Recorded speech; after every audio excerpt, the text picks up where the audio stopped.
All right.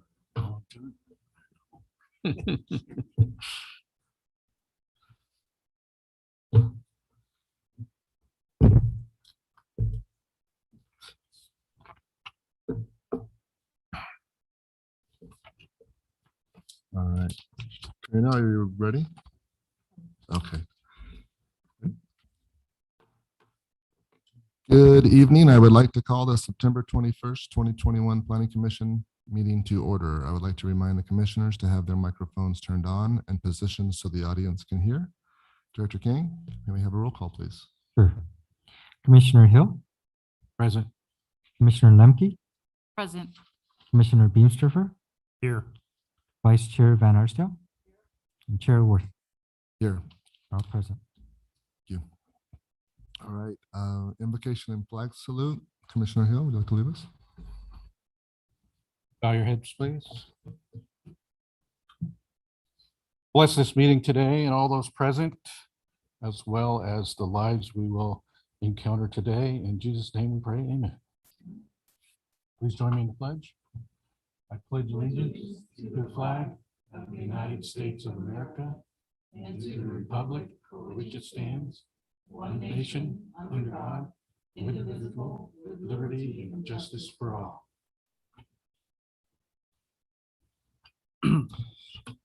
Thank you. Approval of minutes. Does anybody have any comments or changes for the minutes? If none, entertain a motion for approval. I'd like to move we approve the minutes of the August 17th meeting. I'll second.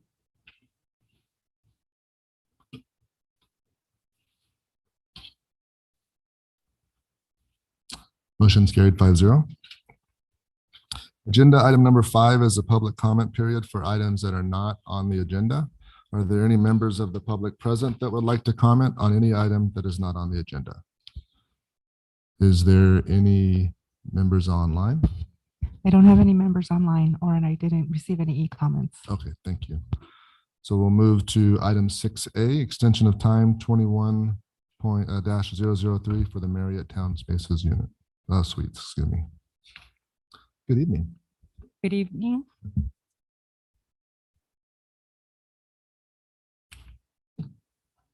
Members of the public. Tonight I'm going to be presenting extension of time 21-003. The applicant is Mr. Nadeem Khan. The owner is Summit Hospitality Investment. And the property is located on the east side of Marriott Street on the north side of Florida at the Florida Condout.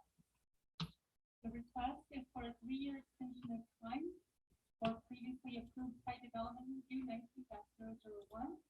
And that site development review is for the construction and operation of a 63,120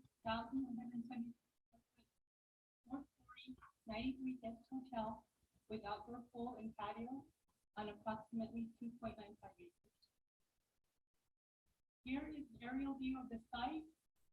This is where Winkle is located. And of course, this has been further developed. There's a Circle K here, Sizzler, Chase Bank, and this is a proposed location of the Marriott Town Place. Here is the general plan land use, which is community commercial. And here is the zoning map showing that the location is in the Florida Promenade plan. And this is a rendition of the elevation. And this shows the different east, north, south, and west. The site plan, again, Winco. This is an empty lot. This is the second drive into Winco. This is That's okay. Florida. Good. You can turn right on Mayor and continue here. And then, or you can continue here and then turn right to this on this second approach to the access of the future hotel. Here is the floor plan. This is the first floor, again showing the entrance, the location of the pool, the outdoor patio area. This is the main entrance. So this is gonna sit east and west, with the entrance being on the south side of the Florida promenade. Due to COVID, and the economy downtown, the project was put on hold according to the applicant.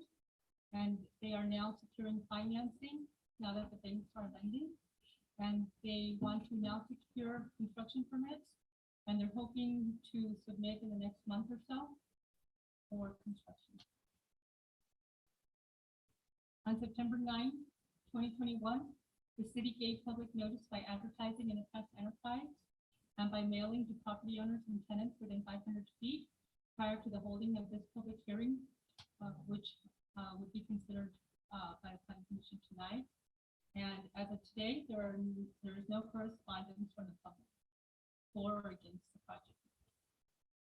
This project is exempt from CEQA per section 15162. It is because the review is not required based on a previously adopted environmental assessment of mitigated negative declaration by resolution 07-036 and resolution number 07037 on November 6, 2007, or Florida Promenade Specific Plan 06-004 and a tentative parcel map number 35350. It is respectfully requested that the planning commission approve this extension of time, subject to the conditions of approval. And here are some photos of Florida Promenade. Winco's over on this side. This is looking west, and this side is looking south on Meyer Street. And the proposed location would be right around here. This concludes my presentation, and I can answer hopefully any questions you may have. The applicant was going to try to be on connected through the phone. I don't know if he was going to be able to make it out. No. All right. Thank you so much. Any questions for staff? Clarificate 3-year extension, but they're gonna start pulling permits next month. Yes, I just had that conversation. 3 years is the maximum time that an extension could be requested, and just be on the safe side. Is this the final EOT that can be requested? Well, it says a maximum of 3 years, so yes, this would be the. So then if it doesn't go through after this 3 years, they have to come back through the process for this UP. And do another, yes, I do. Gotcha. Thank you. All right. Well, no more questions. We'll go ahead and open up public hearing. Any comments or anybody want to address the project? I don't show anyone online and I didn't receive any comments. Close public hearing. All right. All right. I'll recommend that the Planning Commission adopt Planning Commission Resolution approving EOT 21-003, subject to the conditions of approval, attachment number 1 and exhibit 1B. Second. That- All right.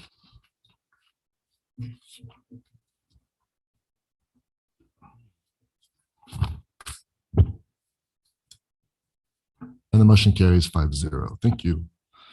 Item 6B, zoning ordinance amendment 21-003 for objective design and development standards. Good evening. Good evening, Mr. Chairman, members of the commission.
might have to make her the host just for this presentation because a co-host will sometimes mute the guest. Thank you. This is Laura Stetson. I can now hear.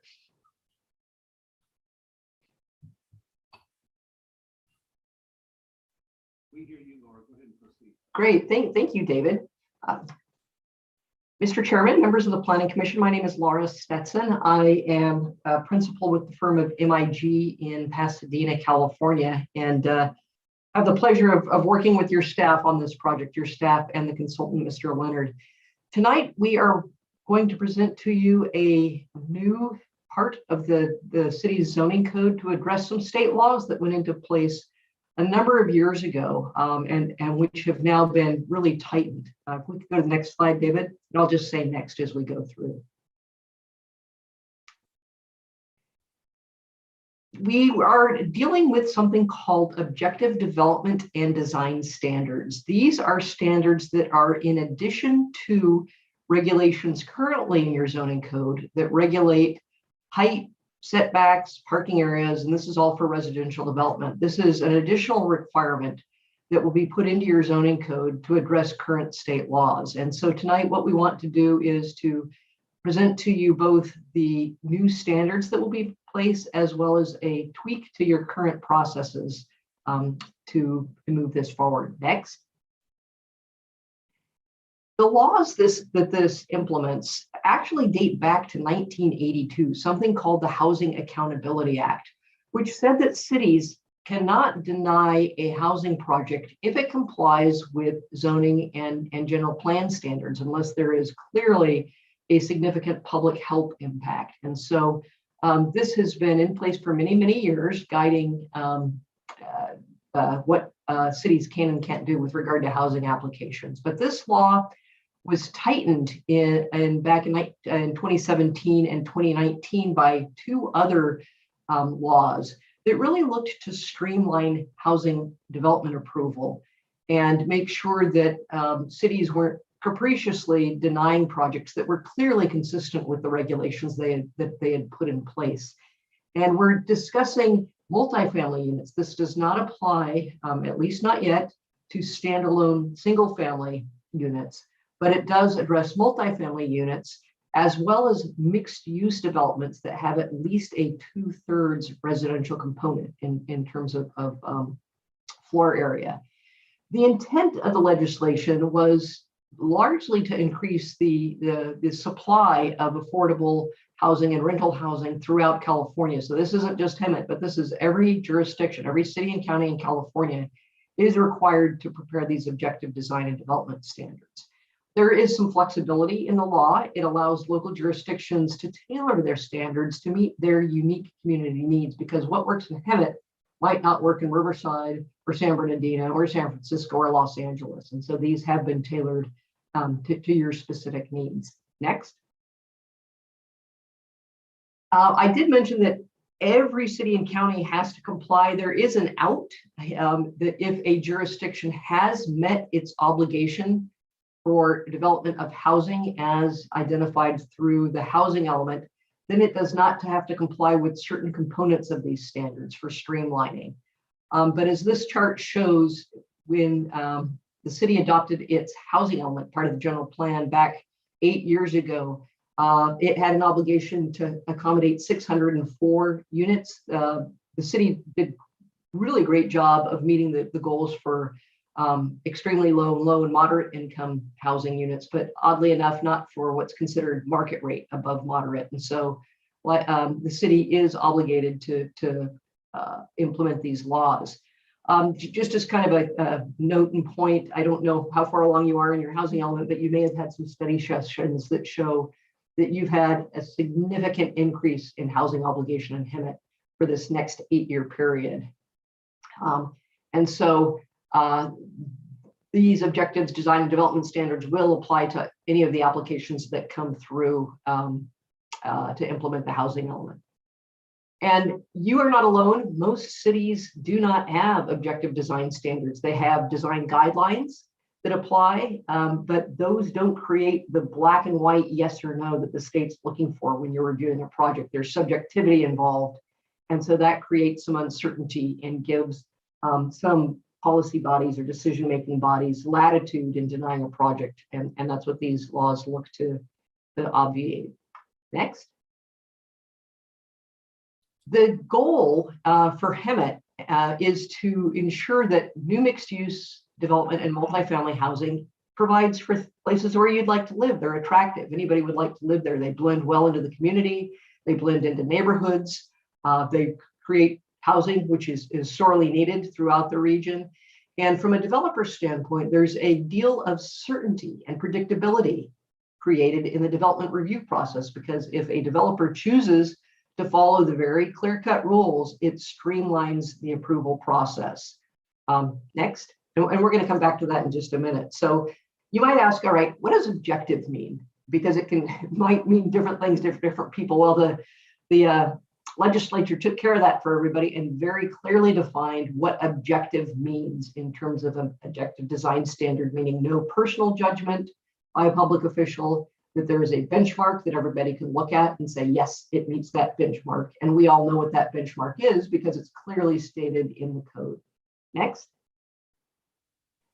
Just a quick example of what is subjective. If you look at these regulations that come from another jurisdiction's guidelines, you might think, well, gosh, two people could read these two bullet points and interpret them differently.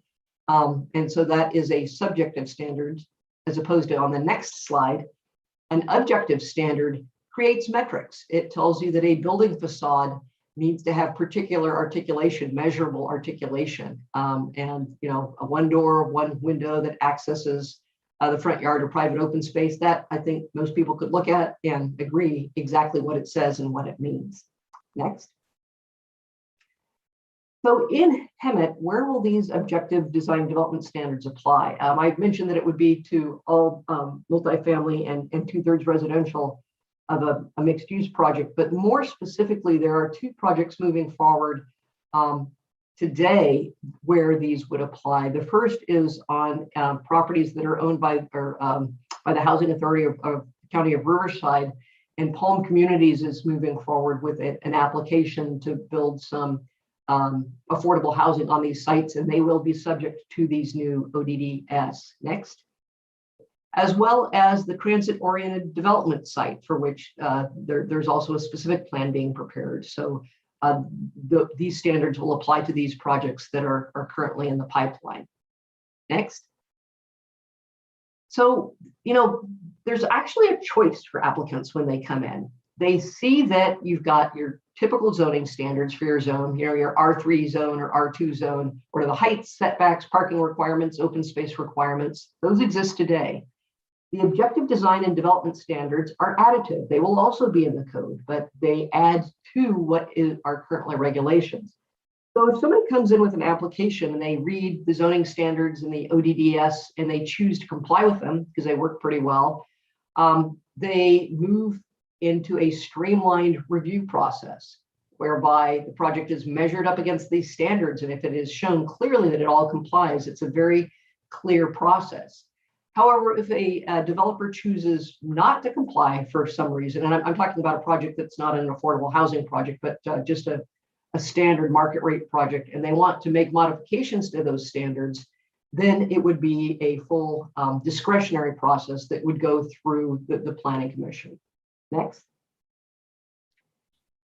To create the objective design and development standards that we're presenting to you this evening, we started out by doing research on best practices. There haven't been a lot of good examples yet in California because nobody has really done this. The examples are starting to trickle in, but we observed what other communities, similar communities, are doing. We held a community meeting back in December of last year to get input from people in the development community. Then we drafted the standards based on the research that we had done and the input. We went back out, or at least Mr. Leonard went back out and engaged again with stakeholders to get comments on the drafts to see if they would work. We made a few revisions. We had a study session, a joint study session with the Council and Commission back in July, where we very cursorily touched on what was coming forward to you. And then we have put together the amendment or the text amendments that are up for consideration this evening. Next. These standards have been tailored for HEMIC. And so what you're seeing here is the table of contents, the outline of the objective design and development standards. If you skip down to about a third way down there, the key thing is that this addresses site design. These address site design and how a good site layout makes for a great project. Open space, this builds on current open space regulations, not by regulating how much has to be provided, but where and how it has to be provided to make it most beneficial to the residents of a development. How do you treat the perimeter of a project? That's the public facing part of the development, and it needs to be attractive.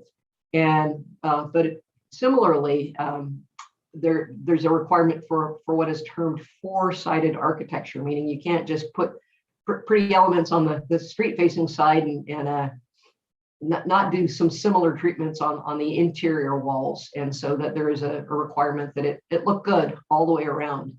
A couple of tweaks to the lighting regulations, something to make sure that parking facilities don't dominate a site. So there's a requirement that if parking has more than 25 spaces, that it needs to be tucked behind a building. For infrastructure, a requirement for dealing with those things that stick up in a project, your utility boxes, your fire service connections, that those be integrated into a project in an unobtrusive manner. And then lastly, some performance standards, just to make sure everything works okay. Next. In this presentation, we've included a few examples here. If you've had a chance to look through the proposed code amendments, you can see that we've included graphics to explain things that might not be entirely clear if you just try to state them in text. So this is some requirements for building articulation and window treatments on a mid-rise, the three-story building. Next. We mentioned that you have to be able to measure things. And so to prevent long expanses of walls, there are requirements for building articulation, so that the building kind of moves in and out, if you will, as a pedestrian walks by and creates some interest. This is just a block illustration of it. Obviously, there are the details on it. Next. Articulation also involves maybe, if it's a mixed use project, to have some awnings or other things that really make it interesting for the pedestrian. And this would be particularly along State Street or any other pedestrian oriented environment, such as in the new transit oriented development or TOD development that will be moving forward. Next. I mentioned parking, that there's a requirement to locate parking kind of behind a building so it doesn't create the sea of asphalt as you look through and drive by. There's a requirement that parking be relatively close to the units or the buildings that they serve. There's a requirement that carports be treated in an architecturally consistent manner with the rest of the building, but certainly also allowing for solar panels on top. It's a great place to put solar panels on top of the carport. Next. And I want to mention that last point was recommended by Palm Communities. So this shows that there was great interaction between city staff and development community to make sure that most needs were addressed. I won't say all. Next. With that, I will turn it back over to the chair and stay available for questions and comments. Anything that Dave wants to toss my way, I will do my best to respond to, Mr. Chairman. Thank you very much. Any questions? Yeah. Go ahead. Go ahead, I'm trying to find it. This red section. So we're looking at this recommendation today to categorically exempt CEQA for this. Am I understanding this in order to meet the RENA numbers that have been put in place? What I kind of losing the objective here.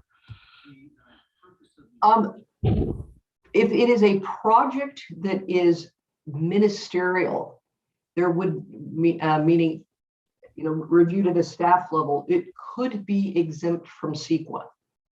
That doesn't mean that the city could not require special studies for other reasons. If you wanted to require a traffic study to assess traffic impacts, or a geotechnical study, or any other study, but it might not be subject to the CEQA process, but you could assess or staff could assess project effects. And Commissioner, for the case that's coming for you tonight, the exemption is for only adopting this ordinance. Those other projects further down the road would expect to have an exemption, but they would be reviewed, and that determination would be based on the merits of that project. Okay, but the zoning change here is to position for the increase in arena numbers coming? Ultimately, yes. No, Yeah. not to increase them, to meet them. Yeah, to meet them, I'm sorry. Yeah. Okay. I just have a foundational problem with those numbers. It is. In my opinion, and that's, they always impose on the city of Hemet when we have long met affordable housing without having it defined. We have historically met the fact that we have been one of the most affordable areas in Southern California all Exactly. these years. Exactly. And yet they continue to impose from the state, from the region. SCAG used to argue that constantly. At one point, they imposed the 12,000 on us, and we got that down. But, and with this number, I believe they started at 11,000, wasn't it, HP? They started it with 11,000, and now think they're doing us a favor by putting it at 6. And I personally have always had a problem with it, so I'm a little bit tainted up front. I think that what the state does is they try to penalize you by taking away money if you don't agree to attempt to comply with their requirement. Is that accurate? Van Arsdale, you've been through the wars. Thank you. Thank you. I don't know, this seems to be like the first step to getting to this ridiculous number. I mean, going from 342 to 2,770 for low income and moderate housing, come on. Is it not based on our population, those numbers? We have gone through the appeal process with SCAG unsuccessfully amongst all majority of other cities as well. So there were some cities and counties that was successful. So what happens in those cases that number that gets reduced by that particular city or county agencies gets redistributed among the other cities again. So the total number of housing that's necessary for the region does not change. It just depends on which city gets how big of a portion or how small of a portion is what gets But it's not identified. based on population. It's based on number of factors, population not alone. A bunch of other formula that they stick in there. I mean, my fear is that in order to meet this number, to change the zoning and to meet this number and to do all this, you're creating what's known as projects. Are we going to have the projects here in Hemet to meet these numbers for low income, moderate housing? I mean, what's the plan? How do you get away from that? So let me try to kind of address that, Commissioner Hill. The RENA number in itself does not require the city to build the number of units that's identified. It requires the city to have opportunity for those units to be built. So it doesn't mean that city has to build the 6,000 plus units. We're just providing the opportunity for developers because the city is not a builder. So what you have before you is not the RENA number analysis or discussion, but rather the objective design standards gives the opportunity for those builders who would like to come to City of Hemet and build and meet those numbers for low-income housing or at market rate. So this does not go directly to addressing the RENA numbers, rather that this gives the opportunity for the city to allocate those lands that are available to be developed in the future to meet those numbers, but not necessarily need to build them. Yeah, We just have to give that opportunity. that sounds like a slippery slope because you can't stop the builders from building if they want to build, right? If they meet all the requirements. Right, and further, it takes the public review process out of it. So it's it's a ministerial approval. It doesn't have the opportunity to get public feedback and input and action by the commission and by the council. So yeah, it's, and we don't build it. The city doesn't build any development. The development does. It's just, Right. we want, you know, like, What is in the paperwork, it says that this program is for the city to gain incentives. I know it's money, but I mean, By what is creating the exactly is this opportunity. incentives? If we have to vote for this, we could say no, we lose the incentive. what's at risk? What's the flip side? What's the risk of it? I could have David or Laura address that a little bit in detail. And we also have the representative from Palms Development who's here that was mentioned in the slide that can kind of address that concern. HP, this is Laura. If I could, there's one thing that I did want to clarify for the commission, if I could. Mr. Chairman, there is still the option to have the projects come before the Planning Commission rather than just be at a staff level approval. However, the Planning Commission would need to be going through the same exercise that staff would be, and it's essentially using a checklist to ensure that the project complies with the objective design and development standard. And so your hands would be pretty much tied as to what you could do with the project. It's kind of an up or down, and mostly up if it complies. So it would be, or it could be a frustrating process for both the commission as well as the public. Although I have had a few clients who've said they still want it to come before the Planning Commission, recognizing that it's not a full public hearing where you got the opportunity to impose conditions and changes to the project. It's just looking at the project against a checklist. But more specifically, the question about what if the city decides not to adopt these standards? The standards that would apply then would be just what's in your zoning code today. So all they would have to do is comply with heights, setbacks, parking requirements, open space measurements, and nothing dealing with any architectural treatments at all, unless there was something that was clearly objective in your general plan. So by not having the standards, you wouldn't have the additional controls over the design quality of a project. But wouldn't we have the control just through the normal?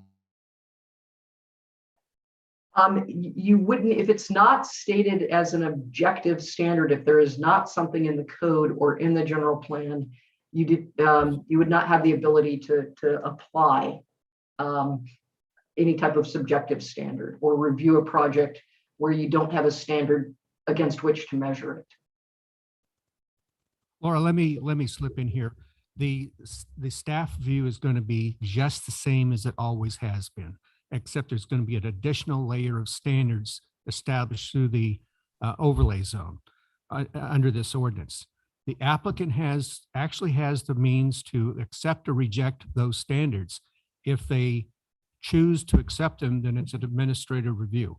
If they choose to go their own way and test that process and make their argument that why they should not have to comply, maybe it's for economic reasons, you're going to get that application, as you saw in the slide, because it's going to be a referral to the Planning Commission for a review.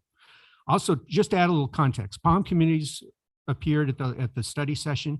You recall that there was some favorable comments about the project they've done at Fruitvale and State Street that looks like market rate units. And they are planning to do the area between on the north side of Menlo along State Street, right around the Housing Authority office, with an additional project. The density we've assigned to this is 30 units to the acre, 40 down at the TOD site. A maximum of 700 units could be done under the standards that are in place under the general plan. Palm is electing to come in with a project of 19 units to the acre. So while those huge numbers are out there, the reality is we're going to see something percolating a lot less than that, because that's where the market is driving the housing in Hemet. But I hope that provides a little bit of context of what we know of where we're going.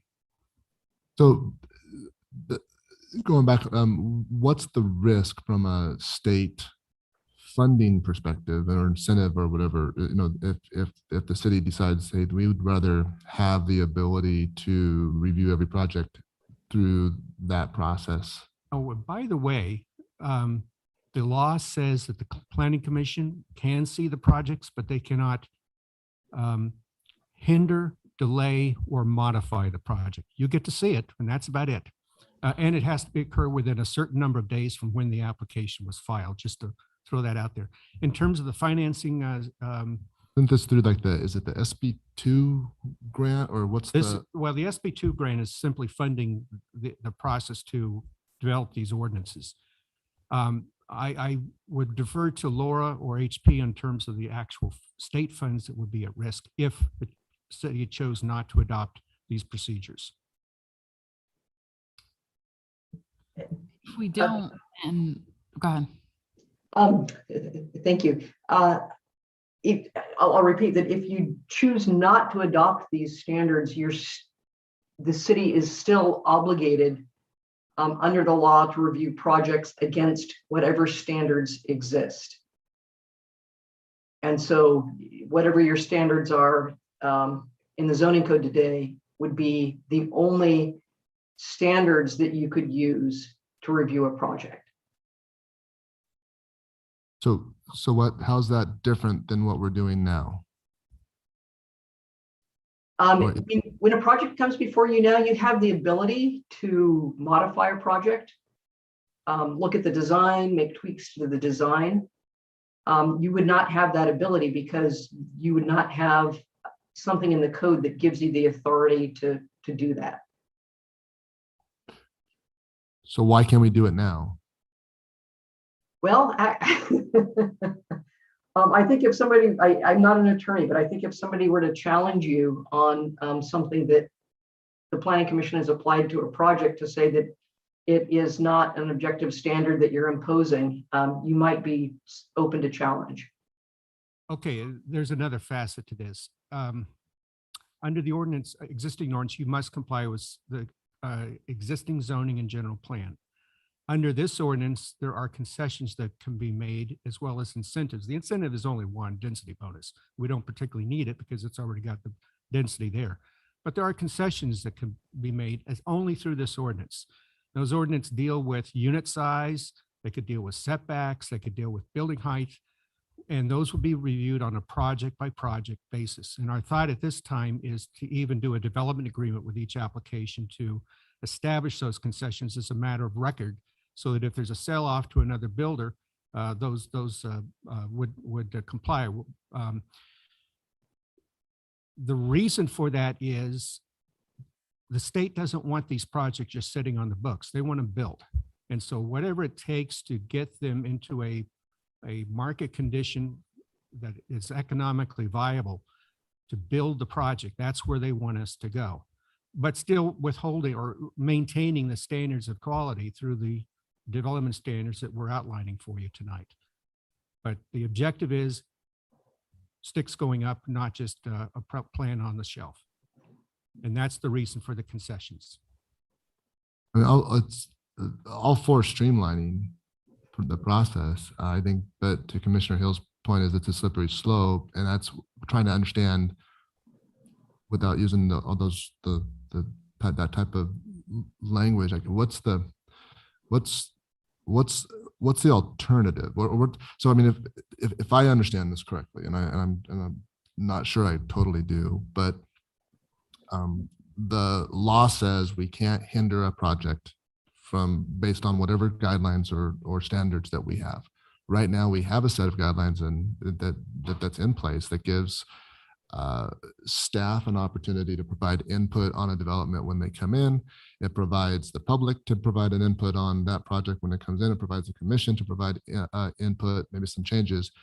and from a legal perspective, what they're saying is that the developers could, if they wanted to, say, well, no, you can't change it because it's not specific in your guideline, and we'll challenge those suggestions or those changes because it's not written down. Is that a Staff has a free hand to perform a rigorous review to make sure that the standards are followed. It's the planning commission that has the limitation in terms of time and what you can do if you want to see these projects come through to your level. But the staff level review is still the same. It's still a matter of maintaining the standards, and as minimum standards, we can do more. But that's a process that doesn't change. It stays the same in terms of making sure the design quality is there and the compliance is there and the certainty of the project or what the end product will be is there. The only limitation is the commission's review. So what's the difference then? So you're Right saying now, the that's, commission sees the plan and conduct as thorough a review as staff does in terms of modifying the project. Dave, if we could back up for just, I think the way that the chair stated it is exactly correct, is that you could say, Mr. Developer, could you make that pink instead of yellow? And they could say, well, where in the code does it say that you can require me to do that? And you would say it doesn't. And they could say, no, thank you. I think I'll keep it yellow. right. So the benefit of this zoning ordinance amendment, as I'm hearing, is basically we have more aesthetic control of the project. That's it. Correct. Yes, Haven't- you're adding another layer of standards to what we have currently in our code. But they're all aesthetic. I'm sorry? They're all aesthetic. And Well, yeah, aesthetic is one of the components that is difficult to require because you may like craftsman style homes and the applicant may want to submit Spanish style homes. And you're saying build craftsman, and they're saying, where does it say that I have to build craftsman?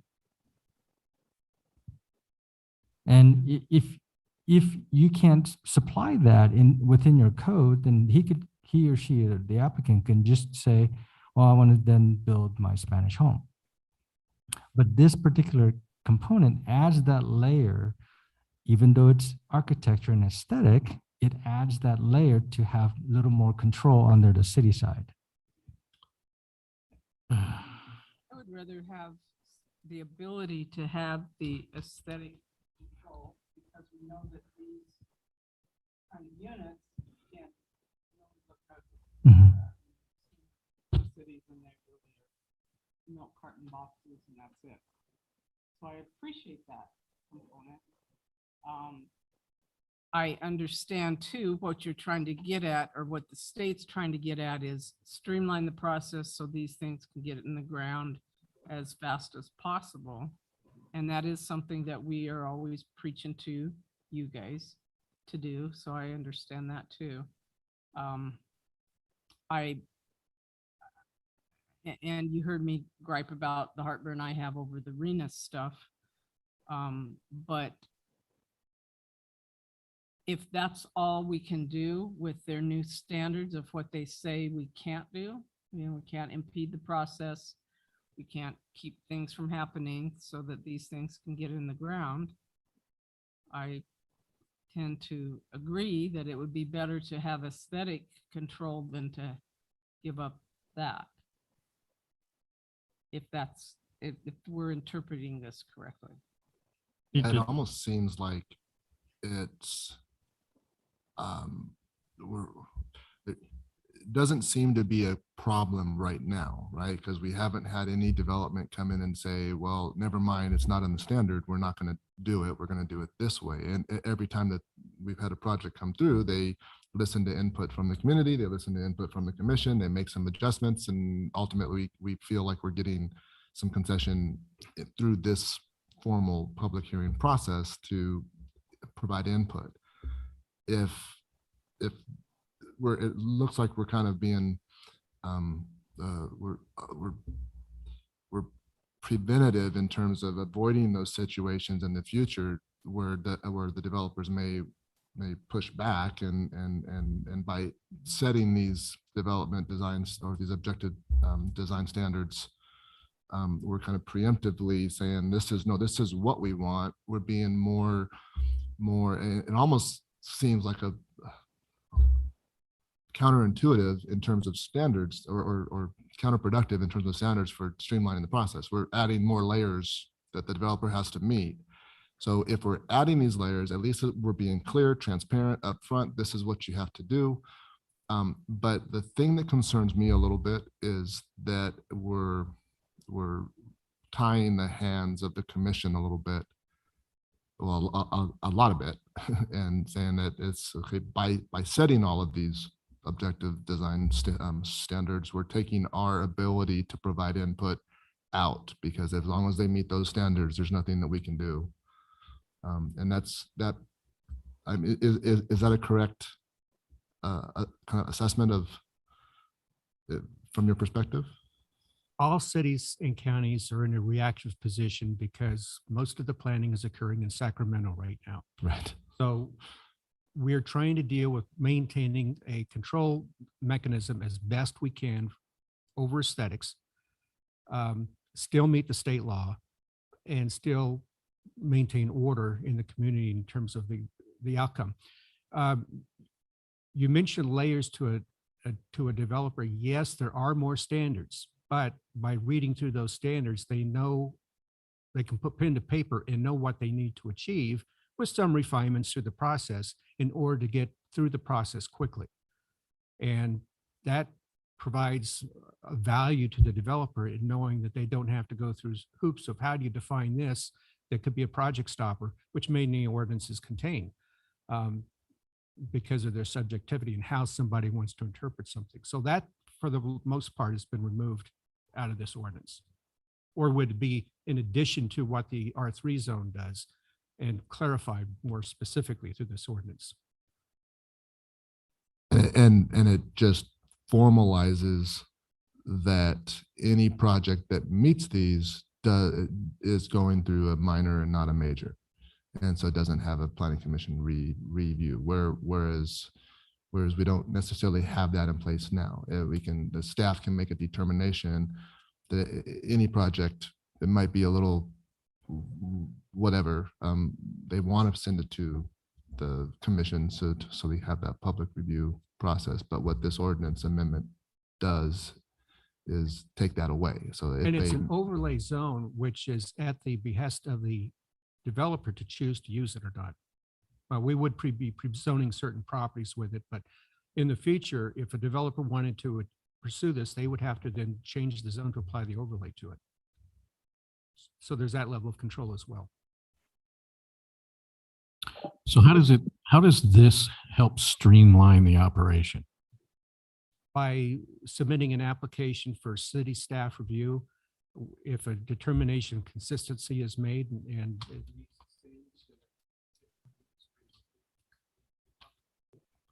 planning commission and the city council, and for the most part, they're going to be exempt from CEQA.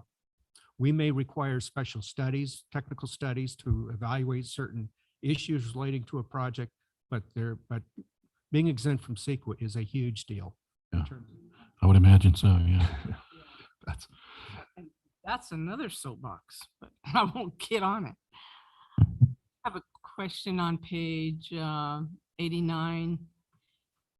Under H3, the minor site development review application in red, it says it has its exceptions for multi-family residential development projects, mixed use development, et cetera. And then there was an additional lighter red addition that said it may be remanded for planning commission review and approval if determined by the director to have potential cause to potential cause special community impacts or other unique, unusual effects. So that's a pretty broad statement.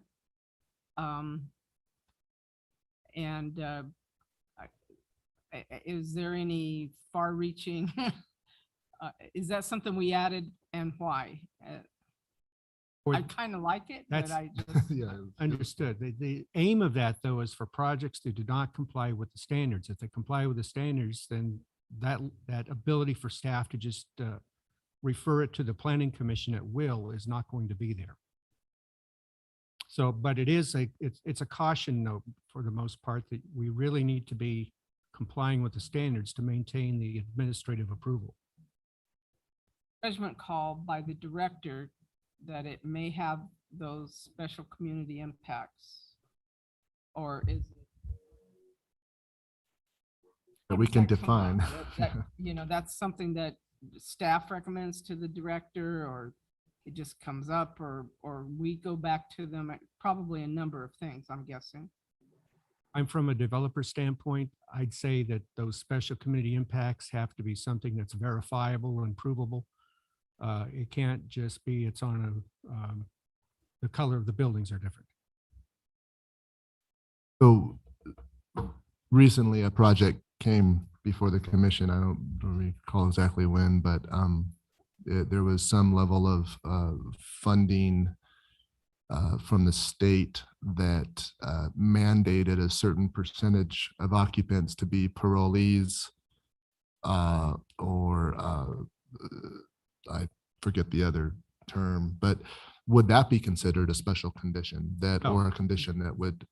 Nothing in this ordinance obligates the city to provide housing for different populations other than based on the amount of units that are made affordable, that determines the amount of concessions they're eligible for from the zoning requirements.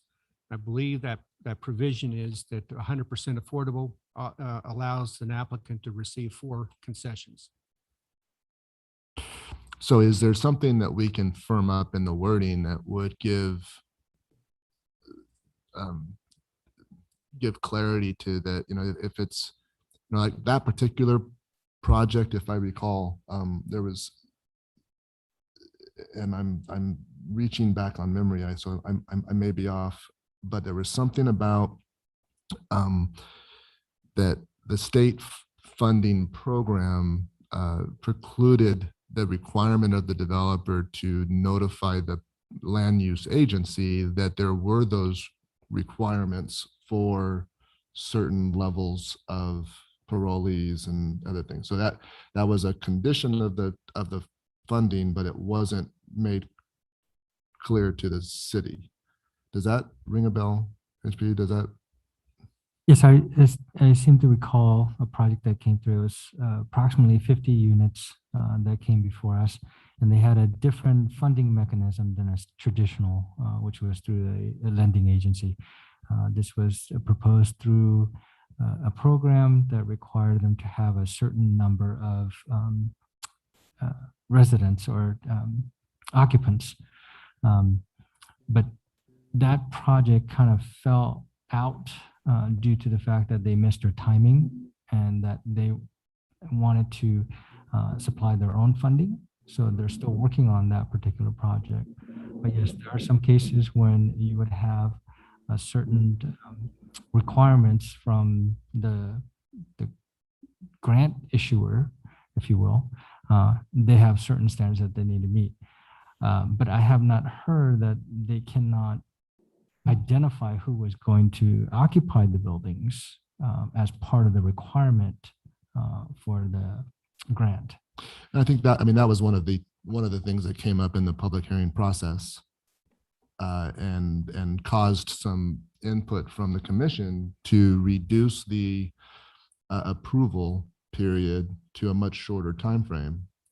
But it was through the process of public hearing that that came out, and then we identified it. And so those are the types of things that to me would be, I think we would, as a city, we want to make sure we have, I mean, that standard, you know, what is the standard in terms of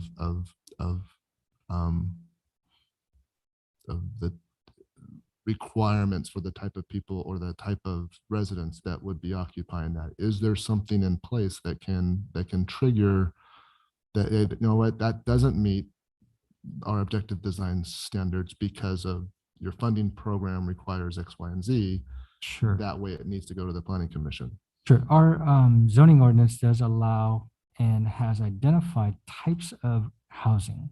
So pro-ly housing or assisted living housing, at market housing, senior housing, all of those are identified, and they have particular uses or permitted or conditionally permitted tags on each of those. So if someone were to come in and identify that the project is for all pro-lease, then we would identify that as being a conditionally use permit required project, because that's what's in the code that identifies a pro-lease. So you would have a different set of standards at that point to apply rather than this subjective design and development standards. HP, if I could for just a second, you know more than I do on this, but I do believe under state law that parolee housing is treated differently than other housing types. And so you're right that you could require a conditional use permit or some other discretionary review. However, there are laws that indicate that housing called transitional housing or supportive housing, meaning housing for people who are formerly homeless and are being housed on a transitional basis, or people who have supportive housing services, that type of housing has to be treated under the law like any other typical housing. So an apartment complex could be a supportive housing or transitional housing, and you could not treat it any different than just a standard apartment. But I do believe parolee housing falls into a different category. That's correct. Can we clarify that in this amendment, or can we add that as one of the conditions that would require a major DRC versus or one of the conditions that would negate it from meeting the standards, that these standards only apply to X, Y, and Z and not parolee, or is that necessary? Under the current code, it's unnecessary because parolee homes or parolee housing is identified in our code, and they have a different standards to follow. For me personally, it's that particular project that I'm referring to was one that seemed to kind of fly in under the radar with that particular requirement, and it was only the public review process that brought that out. It wasn't in the staff report. It wasn't disclosed by that particular developer, and so that's slippery. So that kind of has me a little concerned that there could be things that get through that maybe would not have gotten through if they went through the full public review process. And again, our city attorney can comment on it, but if a permit was issued in false information or under an error, if you will, then the city has some recourses that city can take.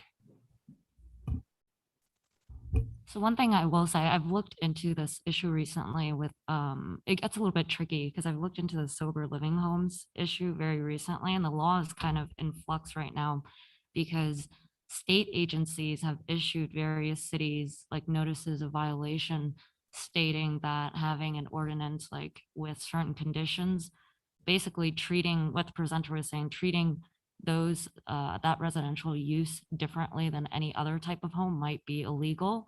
The courts, on the other hand, have recently said that it is legal to do that. So the law is kind of in flux right now. So if you want to add some, it would be a little bit tricky to add something, in the ordinance now, trying to, pick one side or the other because the law is in flux. And I've looked into this issue very, very, very recently. So I will say that. So if the law is in flux, we pass this and it changes drastically enough to where we need to amend it? Law is only in flux as to, I think Chair Worth was saying, can we put something in referring to, and I don't know about the parolee housing exactly, but designating that a certain type, I know the sober living for sure, because that's what I looked into for example, if we included that, that's something that the law is in flux in. The parolee, That's the one that housing- just got decided, isn't it? the sober living, that one is, yes, several cities have been issued notices of violation by the state agencies. The courts have decided that it might be legal. The parolee issue, that I would have to look into further because I haven't looked into that specifically. But I know sober living homes is what I looked into, and the law is in flux right now. I guess that's, I mean, that's kind of the general, I mean, I, as far as the actual design and aesthetics and all that, I mean, that's great. It's, one question I did have on that is what type of, we had a public review for those standards back in December, I think you said, of last year, July. What kind of participation did we get? Who was there? That was the community meeting. We had about 10 participating, and 90% of them were people who build workforce housing like this. And But no review, no participation from the community. limited, that's the other 10%. The Chamber of Commerce was represented. And one or two others, I think, as individuals that come to mind. So on that, is there, if these design standards over time, if there's an interest by the community, by city to modify them, would that require a zoning amendment, or would we be able to modify those standards outside of the zoning, so outside of having to do another zoning amendment?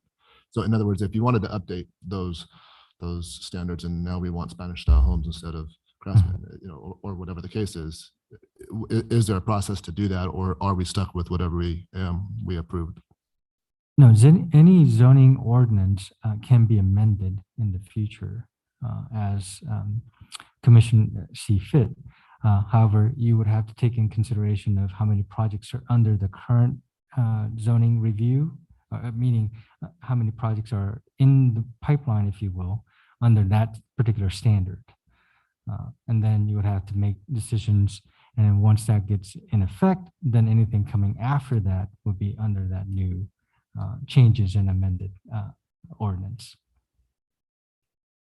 I think what can help simplify this too, if I'm understanding correctly, is staff can, if we recommend and pass this, staff is only going to be able to help push through stuff that are in compliance within standards. If anything goes outside of that, then it comes to the commission. So it's not like we're losing control on something that's not going to be within the ordinances, standards, and things that are set. Do you see what I'm saying? Yeah, yes, and I agree with that. My primary concern personally is as it relates to the project type, and that whether it be parolee or those types of things where it just because it meets architecturally and aesthetically and everything else, we end up getting more of what Commissioner Hill was referring to earlier, a development that's maybe not. It's great to have the low income and that's no one's against that. Maybe it's the parolee homes, or what did you call them? The Sober living homes. sober living homes. That's not my house. I'm just but so that's the concern that I have, that it wouldn't necessarily have an opportunity for the surrounding community to voice their opinion on that. And so if you lived next to one of those overlayment stone areas, and then a project comes in that's a parolee home or a sober living home, we don't have any opportunity for the community to. In the standard procedure, if staff was going to be able to push it through, do they, how they do the press enterprise and they do all that stuff? Is that part of that process if it doesn't come to commission? You're No. talking about the process of objective design and Public development notice, standards? yes. Yes. In this particular case, it would not require that process. But I would like to add that this particular ordinance or zoning ordinance does give opportunity for the areas that City of Hemet has not seen development in decades, 10, 20, 30 years that it's been sitting. We have property owners that are constantly communicating with the city about homeless, graffiti, junk and trash being left in vacant lots.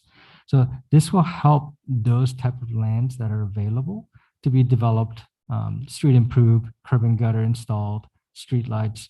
So those are the benefits of having this type of objective and design standards. One of the items that majority of the developers are scared of is coming to a planning commission and having their projects get killed. So if we can facilitate a method that planning commission is comfortable of having a standard, at least if they meet these standards, we're okay of having these projects go through. And with that, we can go to the developers and say, hey, if you guys meet these standards, then you don't have to go through the planning commission process. Then that facilitates both sides of city as well as the developer to come together on a predetermined line and expectations for those projects to occur. So within the limits of our legal ability to determine what type of residents live there, can we make that part of the standard? I think I see what you're trying to ask. If you can say that if it's a certain type of residential use, would this not apply to that? And the answer is probably, it depends, but with regards to sober living homes, it's a no specifically because the state views people that are in those facilities to technically, it'd be housing discrimination, because why are you imposing additional restrictions just because the residents will be these certain types of residents? So that's where the legal concern is, where you wouldn't be able to say, okay, well, now you have this process if the developer meets all the requirements, but the occupants are going to be sober living individuals. This doesn't apply to them. So you can't do that because it would constitute, again, the law's in flux, but it probably is housing discrimination, or arguably at this point, and it's unclear. That unclear part is what, so we're and I agree, HP, that the development community want consistency and they want clarity and transparency to move a project forward. But it's that unclear part that where it's unclear on the legal side. So at least it gives the commission and the community an opportunity to look at it in the public hearing process and provide some input and some feedback. And you can call it kill it. It's not necessarily killing the project. It's providing community input into what we want in our area. So I think we all want to address the homeless issue and the lack of development in that area, but at the same time we want to have some clarity on our end as well in terms of what we're approving. So if it's not clear on the legal side now, and we say, yeah, anything can go that meets these standards, but we don't know exactly about this legal side of the type of actual residential use, then we're tying our hands on the ability to address that lack of clarity in the future. So I will say this, I say the law is in flux, but the state agency, Housing and Community Development, they issued these notices of violation. I think specifically, and I'm 98% sure one of them was to the city of Anaheim. They had an ordinance that said, you have all these restrictions on sober living homes. They sent the notice of violation, and then Anaheim and one other city, it might not be Anaheim again. I can look into this and give you a definite answer, but those cities ended up repealing their sober home living ordinances. So it's something that they took pretty seriously. So I guess when I say the law is in flux, it is, but these cities are taking it, very seriously, and, they're going back on that. So Also, if we don't pass this, we're not in compliance of creating opportunity, right? Why do you say that? Well, because of the whole reason that RENA and all of these other things were placing these guidelines was to create an opportunity, not to say we have to build, but we have to create the opportunity for a builder to come in. I think the opportunity is already there. Yeah. This is just streamlining it and adding, Demographics. yeah. Allowing for us to create a categorically exempt from CEQA is probably the biggest element in this whole. Yeah, yes, yeah. And I kind of like the fact that that slows the process down here personally. I don't, if it's just for that reason. I think if it has some good reason to do that, but CEQA is an impediment in so much that we do, not just in residential, in commercial, in everything that we do. The CEQA process is Yeah, but- something that impedes progress to a degree if we have things in the development that truly impact, then I think that paragraph that I just read, I don't know, takes care of that. Why exempt multifamily residential and mixed from CEQA? What about single family homes? That's coming under That's state coming law. next time, isn't it? Passed this week. in fact. Coming, yeah. Yeah, those are coming on the books. Mr. Chairman, I have a thought that might get you to where you want to be in terms of the concern. The citywide ordinance, the potential for discrimination, or at least the perception of that, is very real. I mentioned earlier that we are thinking about doing a development agreement to outline the concessions and benefits of a given project, which is project specific. And as part of a development agreement, there's always a statement of purpose and intent. And what if that intent were to include a provision where the design of the project is not acclimated for state licensed facilities? And I wouldn't say name them, but narrow them in a way that defines the population that development agreement for that particular project is oriented to, without getting into a citywide problem, legal problem. David, can I interrupt for just a sec here? Just because I want to clarify that the exceptions and exemptions are only applied to projects asking for a density bonus. Yes, and it is, and in many cases, that density bonus will occur because the unit size is smaller than what the ordinance allows. It doesn't necessarily translate to the number of dwelling units. Well, I guess let me rephrase that. It applies in the case of a project coming under the provisions of density bonus law, whether or not they're asking for a density bonus. Okay. So to your suggestion is that's suggesting that there would be a provision in the development agreement, project by project, that would State the intent of what the project population is designed to serve. I don't know. I'm just thinking of the standards. I would probably want to run that by the city attorney. She's sitting right here. I think that's something that we would have to further look into and discuss, just to make sure that it wouldn't constitute housing discrimination.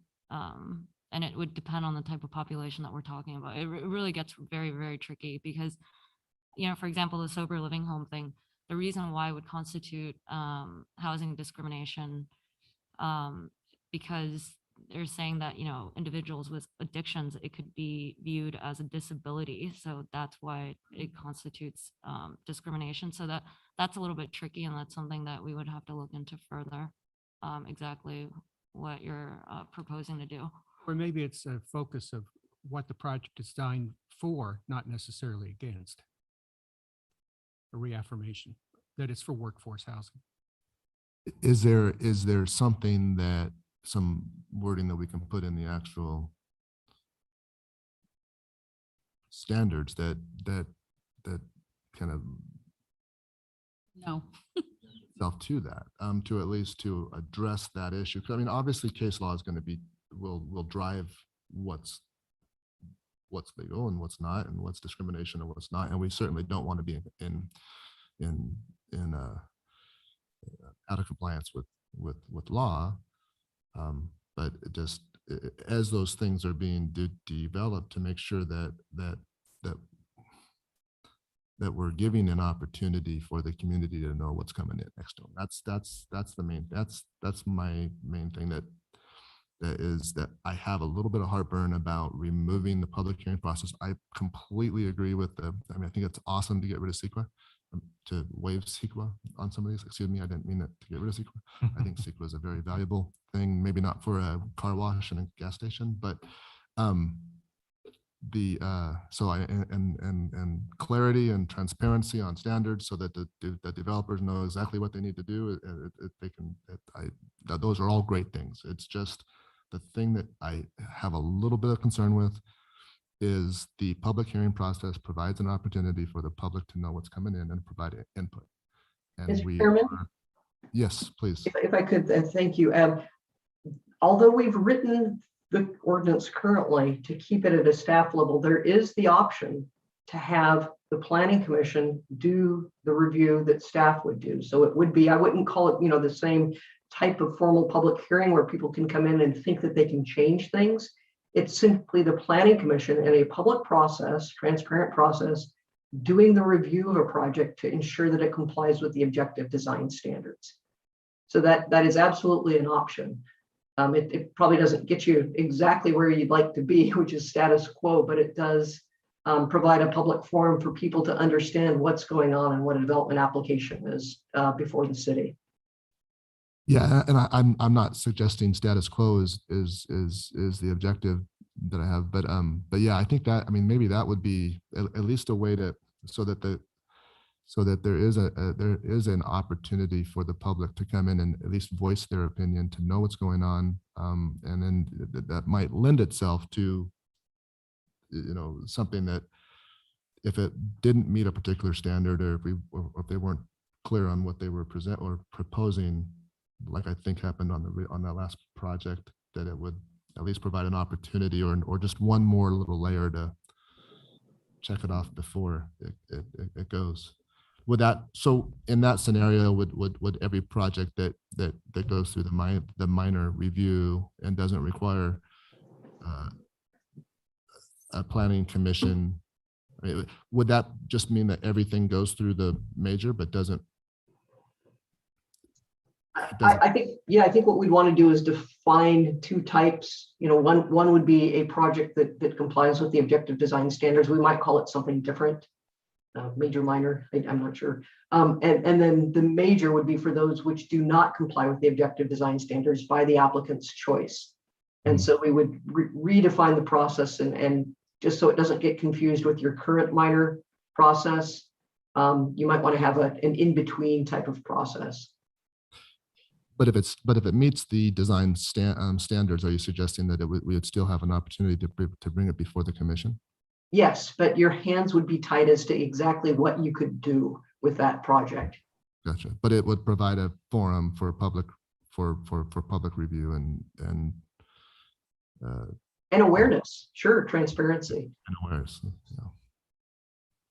A little confused in reference to when you're just speaking of like discriminatory when it comes to pro leagues, or if we want to make it all 55 and over and not any other age bracket, it's being in some way discriminatory. But how is it not discriminatory that we're labeling certain lots for very low income and low income, but yet we can't pick and choose what we want in it? I don't. To me, that's discriminatory in a way that we're picking a zone and saying this is for very low income, high density housing, where the lot next to it necessarily probably doesn't want that, but they have no choice because we're designating a certain spot for the state to say this is for low income, but we can't say what we want in that low high density income. Like, let's just say 55 and over.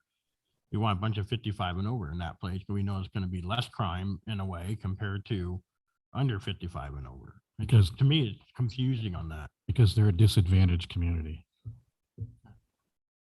I know back in the 80s and 90s, we used to be some of the wealthiest streets. Florida Avenue used to be some of the wealthiest streets. Only one high school, and now we have multiple. 5. And we have, Population, yeah. over 20,000 children in our Hemet Unified School District. We are a completely different demographic than we were 30 years Yeah. ago. So we have to kind of make these changes to accommodate the people that do live here. Which The will other- the other continue to thing- be near poverty level if we keep encouraging it and expanding in that direction. Keep in mind, our demographics changed quite a bit because we annexed from San Jacinto Street over on the north side of Florida Avenue. That was county. All that from San Jacinto east was all county. We were a city of San Jacinto West, and we didn't even include that northwest area over here that had the ranch homes. So we were demographic, and that's why our numbers were so low, was because we had a senior population that had a general income that was quite a bit lower than all the rest of the region. But it was kind of a false way to look at it, because if you look at the southeast part of town right now, south of Florida Avenue, San Jacinto East is all county. So that demographic that we had, which was not representative of what we as a valley were, and also not representative of who we as Hemet were, because everybody said they're from Hemet if they're on Girard Street, and they say so on Girard Street South. But because of the county parameters and where we are as far as the city boundaries, we don't include that. And it just doesn't represent us, like you said. It changed drastically in numbers, but it changed not just because there was an influx of growth. It changed because we incorporated areas that had families when the west side had all seniors. And so, but I mean, San Jacinto East, there's a whole lot of housing in there that's 50 years old and was part of Hemet. But just because they drew the city boundary line at San Jacinto meant that we didn't include them in our demographics. I I just think we are low income. We are near poverty. Like, why do we need to have such a high number? Why don't, like you say, we don't need to meet that number, but still, we are low income city in general. I just don't know why we have to keep. I just don't like the idea. state level planning. I feel like we have no other option but to Right. push this through. Well, right. And I think, that's what this comes down to, is the procedural changes and the standard changes. I mean, the state has going to do what they're going to do. So, I think, from my perspective, and I deal with the development community a lot with water and sewer, and they certainly want clarity. They certainly want, the least amount of variability in the project as they can get. There's no question there. It's for me personally, like I said, the concern is not affording our community the opportunity to have that same level of transparency on projects coming in. And so, if we can maybe get some more over time, some refinement on the legality of what we can and cannot do in regards to what meets the standards and what does not meet the standards. And then also, if we have the opportunity to still provide a public forum for the residents to at least come and voice their opinion and be involved in the process, maybe that's a middle of the road approach there. I'm not sure, but I don't think the public would have much control in it anyways. If they came and say, we don't like the looks of the building, or we don't like the building being there, it doesn't matter. But yeah, we typically, we don't, aside from what I've seen, and staff, please fill in, but the majority of pushback we get from the community is, in regards to second floors looking down on first floors, kind of a thing. It's not necessarily and so I'm not sure in these particular areas, do we have, are we dealing with that sort of a situation? And we have standards that are being developed, that aesthetically and offsets and all those things are being done, but it's the type of residence and the type of, that's the thing that I think has the biggest quality of life impact on the surrounding community, is if you bring in the sober living and you bring in, I mean, I'm not saying one way or the other, but if those types of developments that are focused on more at risk people, that probably better stop at that point. But yeah, Well, and that was the ruling, it's my understanding, was the ruling of that sober living was that can be, the cities can regulate that sober living housing. So actually, the most recent court decision stated that the city of Costa Mesa, I just looked it up, could regulate sober living homes. But then HCD after that court ruling issued a notice of violation first to, I think, Encinitas, and they're the ones that repealed their sober living home ordinance that had restrictions on that. And they also issued the notice of violation to the city of Anaheim, and I'm not sure if they have repealed their ordinance. And then also to answer your question, why is it permissible to say that there are no restrictions on these sober living homes, but why can you have senior living homes, or why can you have low or moderate income homes? It's because under the law, there are certain classes of people that are protected, and disabled people are protected, but the other classes, I guess if you had a low income community, a group that would sue that makes more money would say, this is discrimination. But unfortunately, the people that make more money aren't a protected class under the law, and that's why it's seniors Have not been in the past. but they're That's what we fought in Washington when we fought for the senior housing issue. They didn't have that protected class definition unless they put it on it in the last 10 years or so. sure with senior living homes, that I would have to look into. I haven't looked into that issue recently, so that's something that I would have to look into further. But well, maybe sorry. I'm not in a hurry to see 6-floor projects go up, Right. streamlined.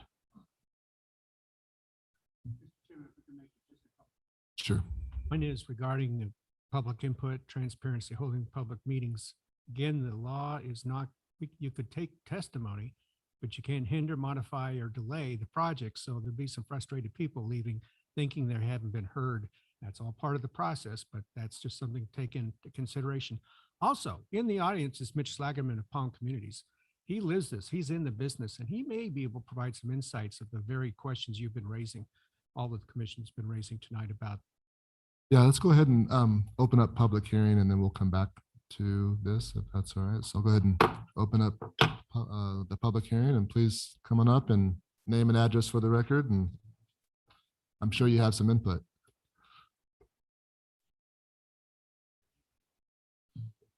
Planning Commission and staff. My name is Mitch Slagerman. I'm the Vice President of Development for Palm Communities, located at 100 Pacifica in Irvine.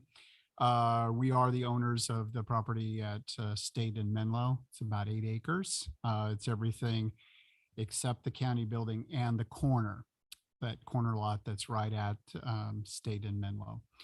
So everything in the back.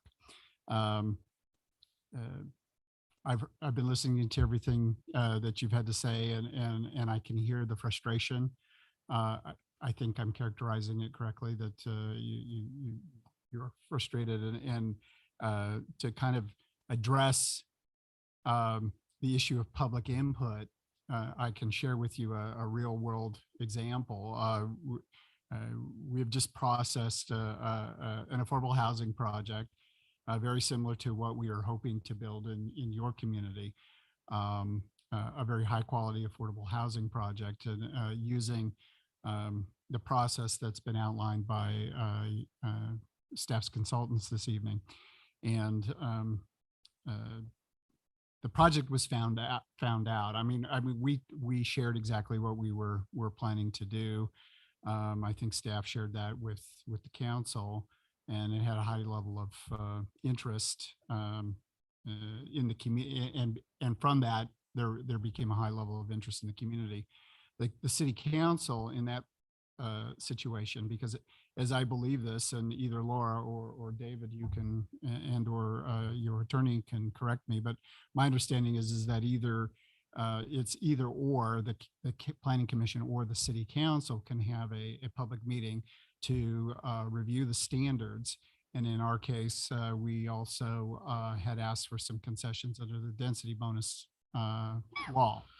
And so they were doing two things that night, either considering the concessions and waivers that we were requesting, as well as ensuring that the design standards that had been incorporated by the city council as implemented by staff had been fulfilled.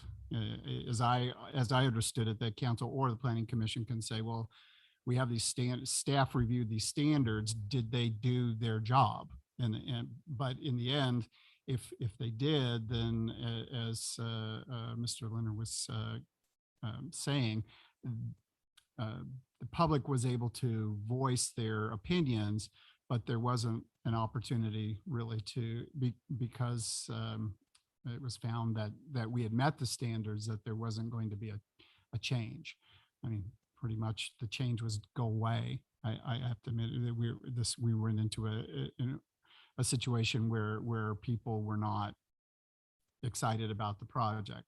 Some of the standards, I think that they were frustrated about, except that they were approved by the city, was, for instance, as an example, the building standard required that the buildings be pushed up to the street, and across the street are single family homes.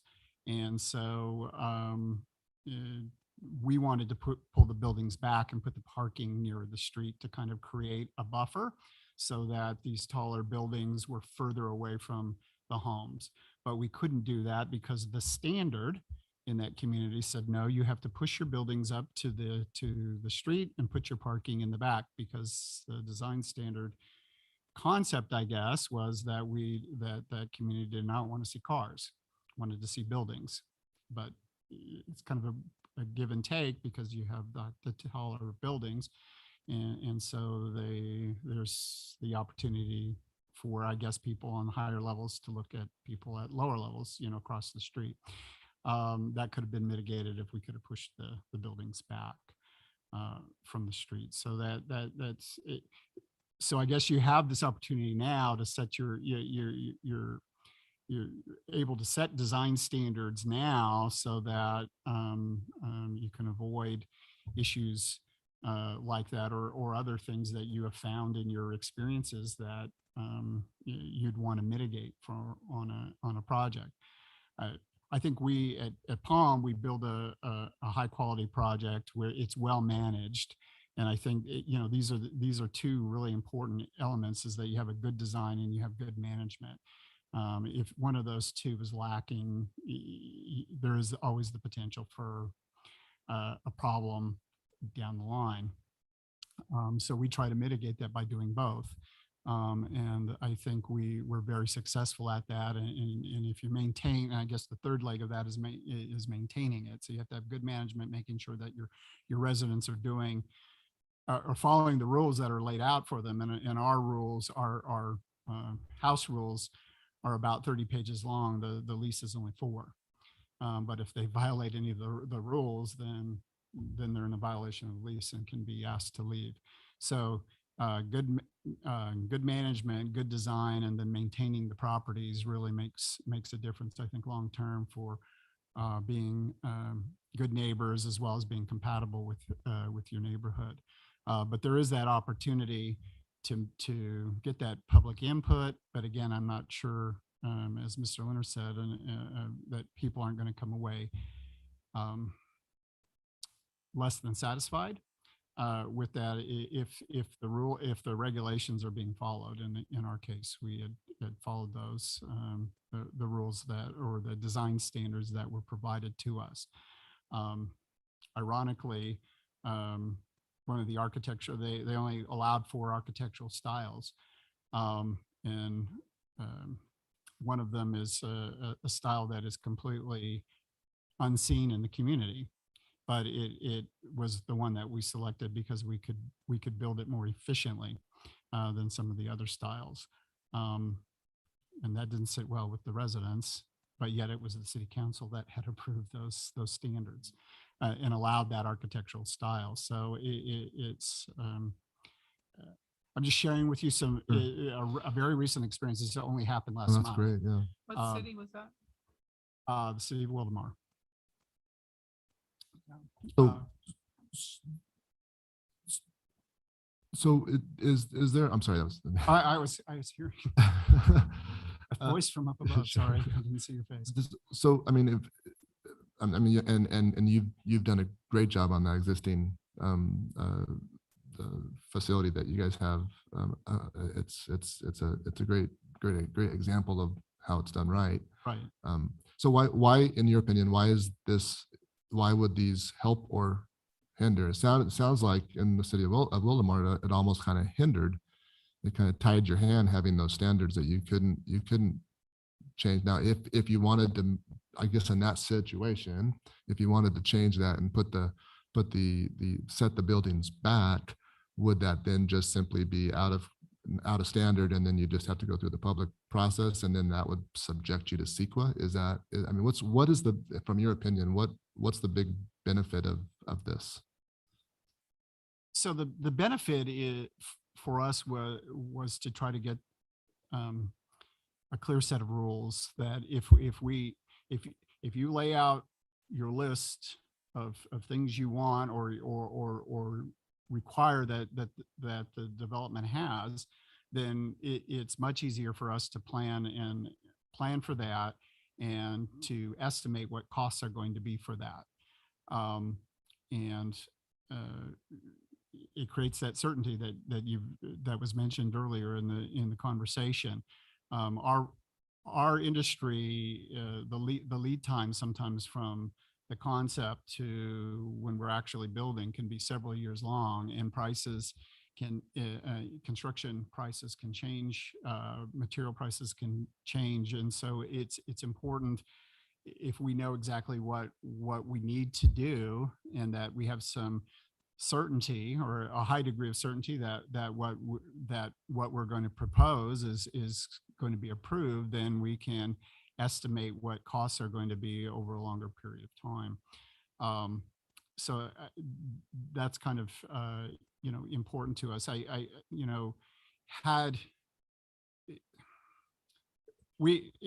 Ironically, when those design standards were being considered by the city council, we were not aware of the process, and this process here in Hemet has been much more ideal for us because we were invited in to give input very early in the process, and we very much appreciated that. We weren't afforded that same opportunity there, and we found out about it when it was going to the city council. So you're one step before the next step. If you were to decide to approve this, it would go to the city council, and that's kind of the end of the road. That's when we found out about it. We made some comments at that meeting, and those comments were set aside, and it was approved as recommended. Ironically, then the evening when we were there with our project, there were comments about, why did we do this? Why did we allow buildings to be up closer to the street? Why did we allow a French design in a community that has no French design buildings? It's more of a rural architectural type of community. It doesn't have anything quite like that. So it was kind of an interesting mea culpa that was going on later in the evening, and we were certainly we're just trying to follow your rules, even though we kind of indicated that those design standards might cause problems, not only for us but maybe for surrounding residents. So again, this process in Hemet, what we've encouraged, I've had numerous conversations with Mr. Leonard. He's been very helpful, and I'll say, well, wait a minute, I don't understand this. This could be, and we've had conversations. It kind of explained what the intent is. I'm like, okay, now I understand better. There's a section in here that talks about stair railings and what's involved. And I said, I don't understand what what this means. How about if I send you a picture of what I just built in Riverside in July?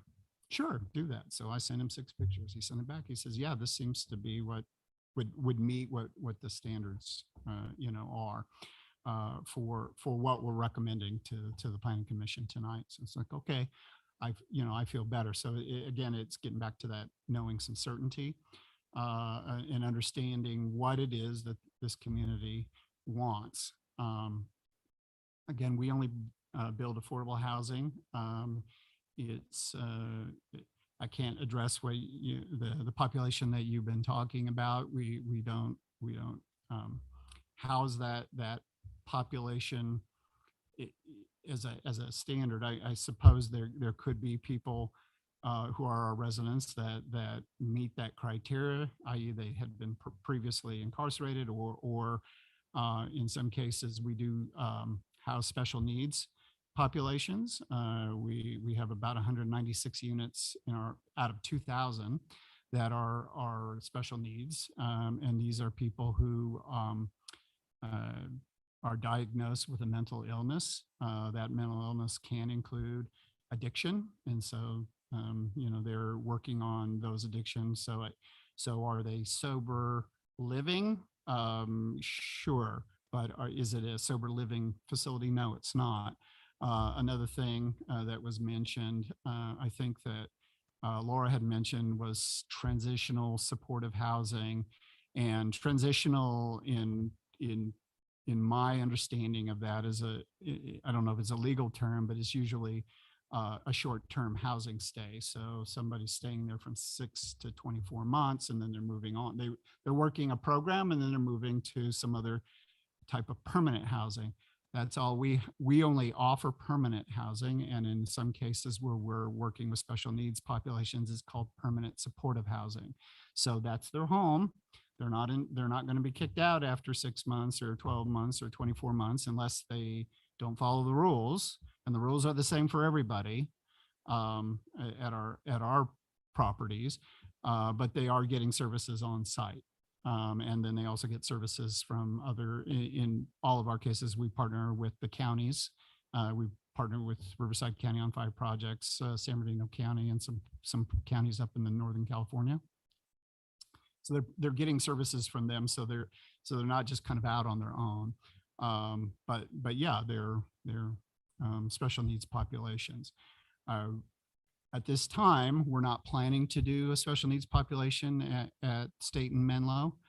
We've had some discussions with the county, who sold us the property and are still very much involved, and because they sold the property and they hold the mortgage, and so because they hold the mortgage, there were some rules and strings with that, and so we have ongoing conversations with them, and they've indicated to us that's not where we should be focusing our interests, or efforts on, is the special needs population, but mostly just lower income affordable housing at this location. If that were to change, we would certainly have that discussion, and and we'd start with the planning department and share that with folks.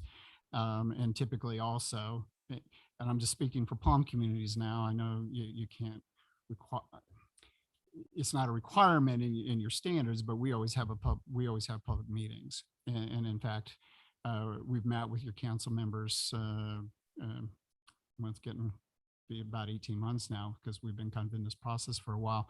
But we shared with them that we intended to have public at least community meetings where we invite people in and share what we're and get input on that. We just do that because, again, it's important for us to be a good neighbor, and we want people to know what we're doing and what we're thinking about, and we really want to get input. We want to get constructive input.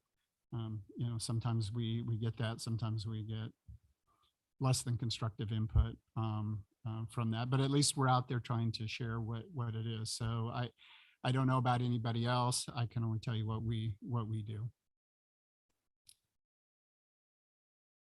Yeah, thank you. Very helpful. So how many total acres, or what percentage of the overlay is the Palms community planning to develop? We Approximate. have about 8.5.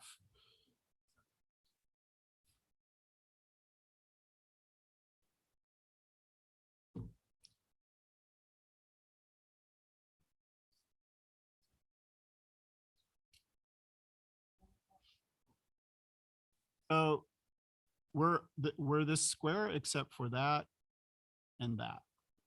So that's the county building, and that's that corner spot that's on for sale. If you drive by there, you'll see a sign. Red Dog Saloon, yeah. Yeah. Is that what it was in the Yes. past? Now it's just a really expensive piece of property for sale. Because of its reputation or what?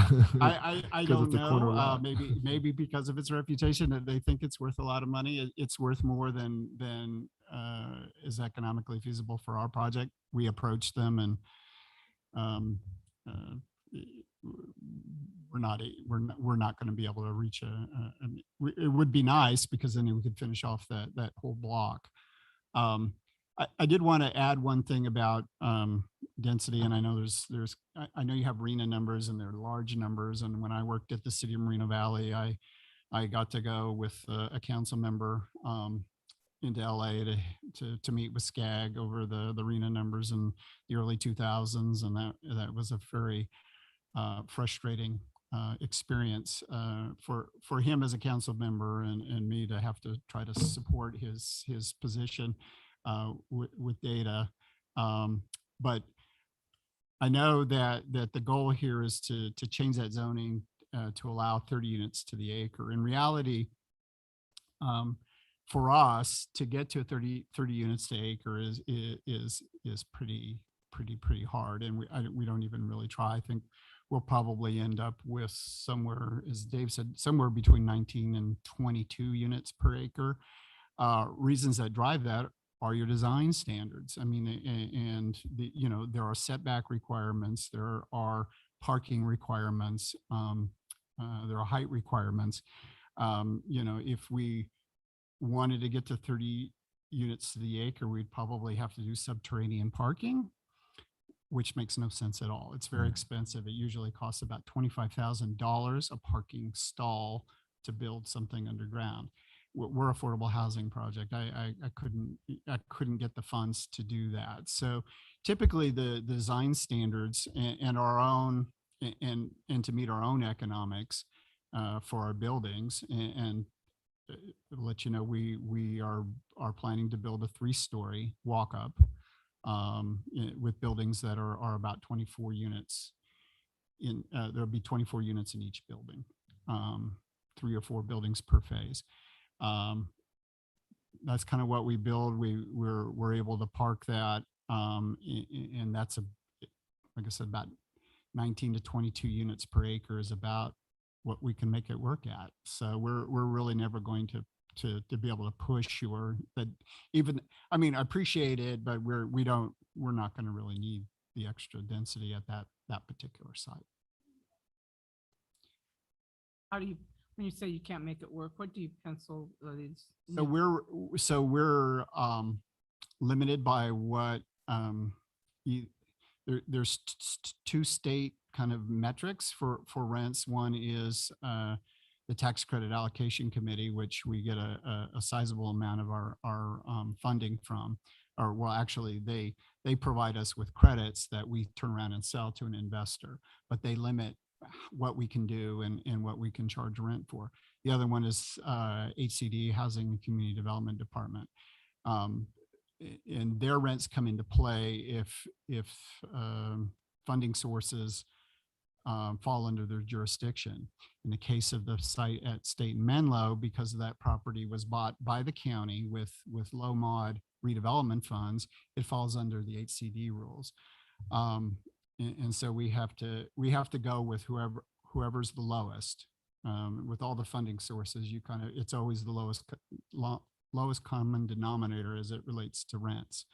And so rents are probably going to go somewhere from when you net rent, what somebody would actually pay, because there's rent, and then every resident or tenant gets a utility allowance to help offset the costs of utilities. And that's different for each bedroom size or unit size. So one bedroom, I think, is like $66 a month, and a two bedroom is 90 something, and three bedrooms are like $114 a month. So whatever the gross rent is, and we have to take off that utility allowance, and that's their net rent. And so rents for then rents are variable based on income. And typically that's between 30% of the median income for the county to 60% of the median income. So it can be anywhere from $400 to a little over like $1,100 a month. And everywhere in between, just based on whether the bedroom size and the income of the resident and the unit. That's a lot of factors to consider to make these things pencil. It really is only for people who are brain damaged. I've been doing it for 20 years, both on the public side and the private sector side, and it still baffles me at times. And the state isn't making it any easier for us as well, because they keep, while they keep adding funding, and they're doing things like SB 35 and all these other new things, it's further complicating what we're doing as well. And so I don't always know if what they're doing is getting them to where they want to be either. Everybody in the industry that I know has always complained that it's hard to do what we do, but now everybody's complaining that it's even harder than it was when it was hard. So it's tough. We believe in our mission that folks, everybody deserves a safe, decent place to stay. My boss says we really the main beneficiaries of the type of housing that we provide is for children, because most, at least a good half of the folks that live in our single mother, female head of households, and if they're in a disruptive lifestyle and they're moving every year, it's tough on children because they friends, and it's very disruptive in the life of a child. If a child can live in a same place for a number of years and kind of put down some roots, they're gonna perform better at school, and hopefully perform better in life. So we're really focused. While we rent to the adults, it's really the children, I think, who are the main beneficiaries of the type of housing that we're providing. Questions? Thank you. So it's safe to say that you support this. I remember him jokingly saying last time he was here that the application was smaller than the rules on the complex. They Yeah, have the so many lease agreement, rules, yeah. and they're strict to their rules. And we have developers like this and management like this, it wouldn't be as a big of a problem when they're developing in our areas. But I mean, just we hope we get more developers like this that come in and develop. And again, I know there's two sites, right? There's the county site, and then there's the city-owned site, right?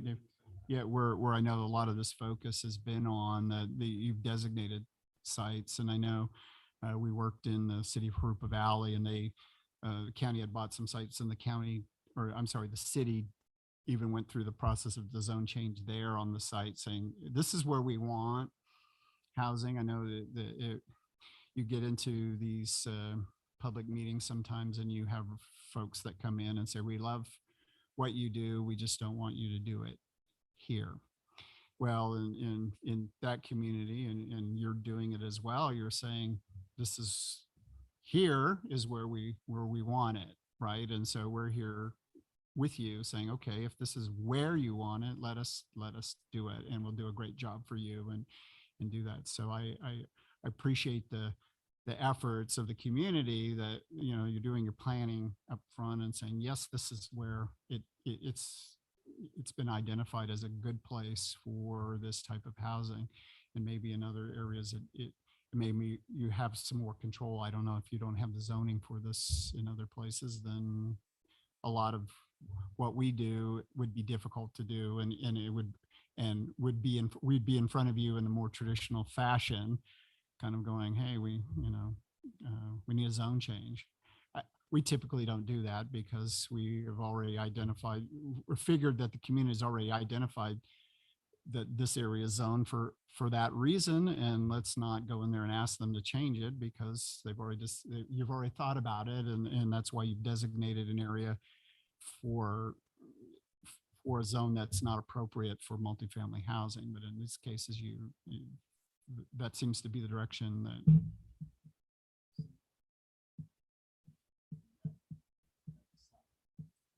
Well, thank you very much. Sure. Appreciate Thank you. that. The areas that have given us the most trouble in Hemet have been the ones that we have allowed duplexes and fourplexes individually owned to be built without a central management going on. Over on Roselia and Oakland, all right in there where there were the fourplexes. When those were first built, they were bought by people who used their retirement money, and they lived in one and rented the rest. And then markets changed, and one of the worst recessions we had was early 90s, when everything went back to the banks, and that area was not controlled by anybody. You would have bank-owned fourplexes that were still rented, and nobody was controlling what was going on. We did do a property owners association over there. We worked hard with our housing money, and you got a property owners association, and you had a bunch of Marines that came in and bought a bunch of them because they were very affordable. They were like $130 to $160 for fourplexes. That worked good because they enforced the rules. Then the market went up. They sold, understandably so. They were either being transferred or moving on to something else. And they went up into the 4, 5, and 600,000 range. And then we had a recession again in 08, went down again. But what you have is individually owned and individually managed fourplexes that had no rules. They went based, and so that's the kind of thing that I would hope that we would really be careful of what we do whenever, if we have projects like that come before us. These kind of projects, of course, would be heaven sent because you've got the good management and you've got the 30 pages of rules, and that's what you want. Can we incorporate those 30 pages of rules as part of a standard? Can we include that in our standards? Yeah. I want to clarify something. That when I was referencing, wanting to make sure that we weren't, having sober living, and it's not by no means that I mean that we want to discriminate against anyone who's going through that. It's more of something that whereby they would be mandating a certain percentage of the residents be of a particular type, and that was what I remember from the previous project, that there was a certain percentage that had to be, and so that's where I have a concern is of course people, whoever can sign the lease and follow the rules and pay the rent, that's great. It's just the situations, and I'm not sure if that was just that one funding mechanism or what, but what that mandated is that something that we could see come through here, where there's a certain minimum percentage of the residents have to be of a certain classification? Commissioner, that was the first one that I've seen in my career. Really? So it's not a common thing. It's pretty rare that some of these grant fundings have that much of a restriction or requirement for the grant to be issued. May not be the last. Is there a way that we can address that in our amendment or in our standards? I wonder if we removed the last sentence of that paragraph, would that make you feel comfortable? Which one? The one he's looking at in the red that has the second color red.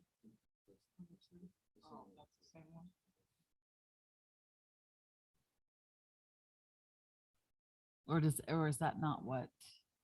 I thought that that gave us, Yeah, I thought it gave us more.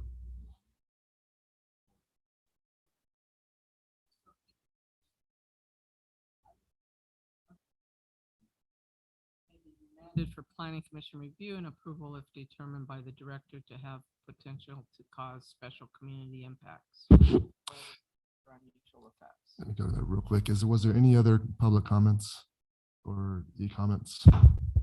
No other comments. Okay, I'm gonna go ahead and close public hearing and then we can discuss that.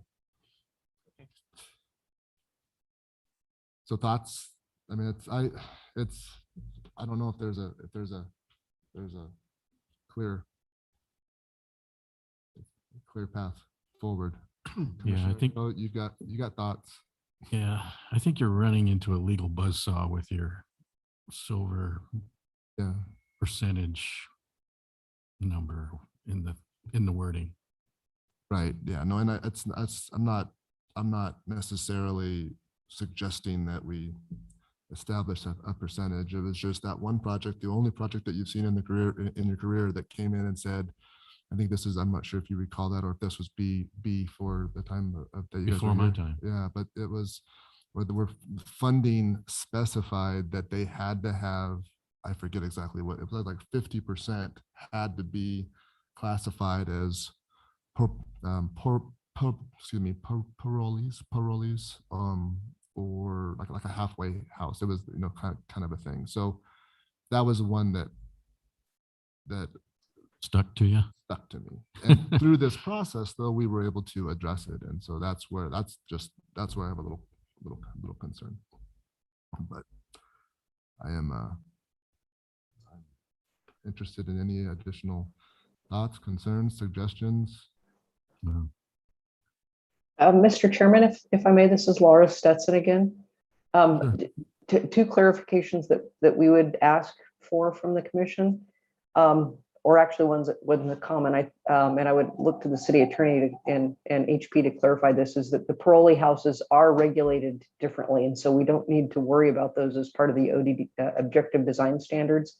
The second is the commission in favor of revising the draft ordinance to keep the ministerial review with the commission rather than at the staff level to provide a more public process? Those are just two clarifications I'd like.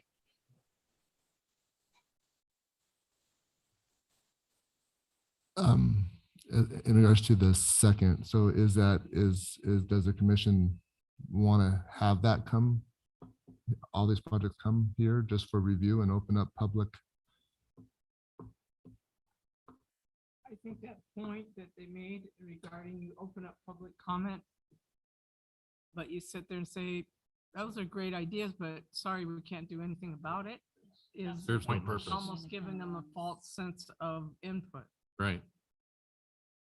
Just comes down to the developers and the management. We just have to, as staff, have to kind of look at the management and see their track records, if they seem to bring in a lot of crime or if they don't. Those are the things well, no, you really can. With like his, you can go on their website and read the reviews. You can actually read what the liking is of the people who live in that community. Right, but if they meet the standards, Yeah, if we they can't say comply, no. You can't say, we can't hinder, the building and the. We're just stuck. We just have to approve this thing. And public hearing doesn't matter anyways to this whole thing. So. Right. So. Well, again, I have always been for things that would eliminate the cumbersome processes. And I think that was somebody's well-intended goal with this, although well-intended goals often have unintended consequences. So that's, I see what it does. I see that it does, I'm understanding, brings us into compliance level that we're almost forced to go into anyway. Is that correct? In regards to objective design and development standards. The way I view it, this is something that the state is mandating, so it has to happen. But I will say something that I've been thinking of, in addition to, these housing rules that the gentleman brought up, that the occupants have to follow. Another component of the city attorney's office's job is actually, code enforcement. And the code enforcement, before the city attorney even gets involved, code enforcement officers are out there making sure that, some of these populations that you may be concerned about, the problems that they would cause, code enforcement takes care of that. And on many occasions, if that doesn't fix the problem, then the city attorney's office gets involved, and that will often make the problem go away. And there's that legal aspect of it too. So, I see and I hear your concerns about, this will happen and there's no control, but there are other safeguards in place as well. So it's not that something will, a certain type of development will come in and there's no control and that's it. And that's the end of that. So there's that component as well.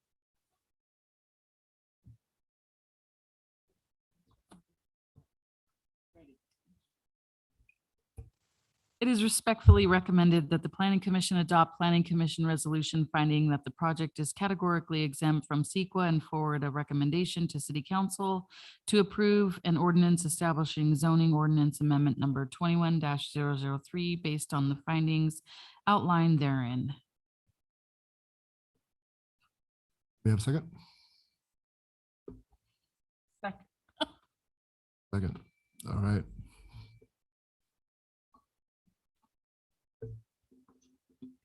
Wait.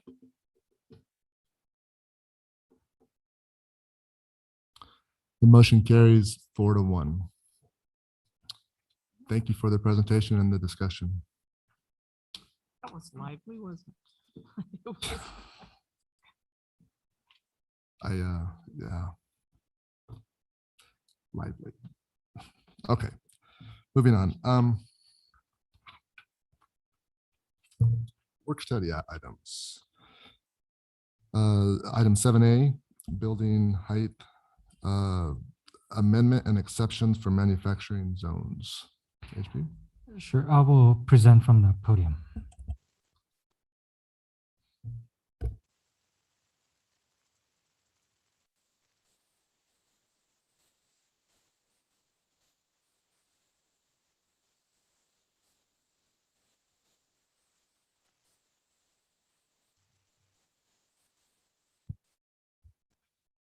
Good evening, Chair, members of the Commission. Tonight before you is a building height amendment and exceptions, a workshop. So again, this is a workshop, so you don't make a decision on what I'm presenting, but rather give staff direction.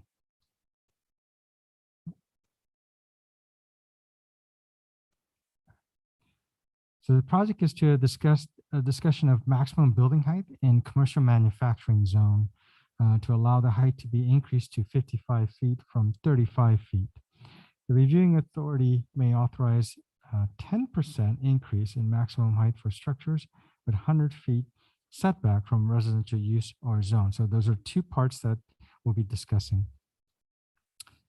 One is that a little bit of background on this is that general plan land use goal LUP2, it identifies that we comprehensively update zoning code based on the changes that are coming in the real world. This will evaluate standards, eliminate undue barriers, and that after talking to a lot of the industries, that their average development for industrial development requires somewhere between 55 to 65 feet in building height for storage and internal mechanisms that need to be worked. So what we're asking for you today is we did a comparison on all the commercial as well as the manufacturing zones. So in C1, C2, office professional OP, commercial manufacturing, business park, M1, M2. So those are all the areas that we identified. And so what you see here in yellow highlighted is that this is the building height for each of those zoning designations. So if you see here on their CM, it is at 35 feet. in comparison to the M1 and M2, which is at 60 feet. So the distinction is the CM is a commercial manufacturing versus M1 is a light manufacturing and M2 is general manufacturing. So the major distinction is that CM allows for some commercial component. So let's say you were a manufacturing company that makes wigs and you wanted to sell within that same facility, but in the front.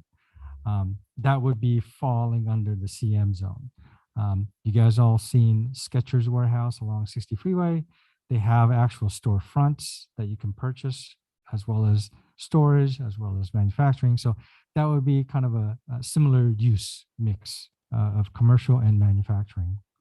So what we're asking for you in that is changes for that to be very similar to what a manufacturing is. So we did some surveys for other cities. So Eastvale has a maximum manufacturing of 35 feet, but it comes with a caveat that every 2 feet of setback from the building to the property line, they could gain 1 foot of height of increase. Apple Valley has a maximum of 100 feet for their building, but the same caveat of 2 feet for every 1 foot increase. Banning has a maximum of 50 feet. Fontana has 75. Menifee and Marriott has 50 feet for business parks. Paris has a maximum height of 100 feet, 1 foot setback for 1 foot of increase. So this is 1-to-1. So it's actually a higher increase. Riverside has a 45 feet for business parks, and Hesperia has 50 feet for manufacturing with the 10% increase. So what we're asking for you at 55 feet is kind of in the middle range. It's not the highest, it's not the lowest. So the change would be, we would make this change here for both the CM at 55 feet and BP at 55 feet.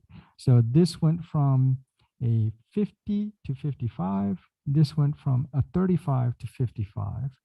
And these two items at 60 stays at 60, but we highlighted because of this additional 10% that can be increased. So that's what we're looking for, direction from Planning Commission, whether this is a good idea, bad idea, and any questions you may have on this particular building height issue. So that's all I have, and staff is available to answer any questions you may have. The only thing I would say is, I think it's fine. Like you said, it's in the middle. Have you lost any possibilities because of the lower at the previous 35 and 50? Haven't necessarily lost any, but City of Hemet hasn't really experienced a lot of growth in warehouse or manufacturing due to the limited areas that we have in the city. Right, so this will expand that opportunity. Correct. This would really expand the opportunity for those type of businesses that are looking to find a home, a cheaper rent, cheaper price point for the properties and so on. Having experienced helping someone, shoe folks, I think that this would be helpful. However, being hypersensitive to tall buildings looking into your backyards at this moment, I think that the distance from residential needs to have some further setback. Because if you think about it, what is this room? 40 feet? Then you just have another room like this and a little bit more, and you're right by that high of a building. So I think we need to talk more about that 100 feet being away from the residential, because that's just being like right across the street or something like that. So maybe, like I say, I'm a little hypersensitive about that right now. However, I think that's a little close. So maybe maybe if they're across the street from residential, but they're multi-unit, multi-story, that's one thing. But I actually think we need to do something about not having 2 stories built next to 1 stories, period. Just make it as a policy in the city. Understood. Let me just add one more point to that. So these are manufacturing and warehouses. So you would not have anyone on the second story component. It would just be a raised roof area so they can store items or have mechanical equipments inside that will move items back and forth. So I noticed it wouldn't- said like having upstairs, having office space or things like that upstairs. right, that would be towards the street side or the front portion of the building. So if it was adjacent to a residential or multifamily residential, it would be,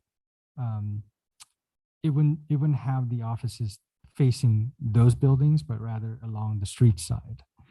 So it would be different. And now I can't say for all the projects that'll be coming before us in the future, but generally you would see the front office be closer to the parking area near the street side, and the rear or the side would not have any offices or windows that would be, might be a conflict for residential use. I do appreciate that you brought this before us because it is definitely a problem for people who are trying to do some major manufacturing and warehousing. And again, I've personally experienced that trying to help Mr. Goldman and all the things they want to do here. We'd still have the opportunity, or staff would have the opportunity to work with a developer and ensure that the office windows are not, and it would provide maybe those residences an opportunity to come in and say, hey, I don't want office. Absolutely, absolutely. Yeah, I like consistency with with our surrounding community or cities, that so we can compete with Yeah. drawing those types of businesses in, for sure. Yeah, it's a great idea. Yeah, they're all in Paris. Yeah, That's why Paris has the 1-to-1. yeah. On the slot square footage, or is it just, doesn't matter square? No, it doesn't. Lot square footage will determine how big of a building they'll have, but not the height. Very good. Okay. Any other? No, I'm good. Thank you, HP. So, yeah, certainly make the recommendation that we receive the report on a potential amendment to building heights with exceptions in the manufacturing zones, and we provided our input. And so we'll be hearing back on this, I'm sure. Great. So we'll add some language in there regarding the office windows on the second floor and so on. Great. Thank you.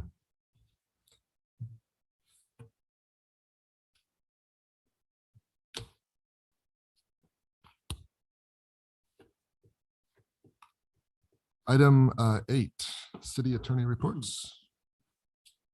No report from the city attorney's office. And Director King, community development reports. Let me turn on my Sorry, I computer should have. back on. No problem. See, Sonny should have something to report, then that would have given him more time. Throw me under the bus.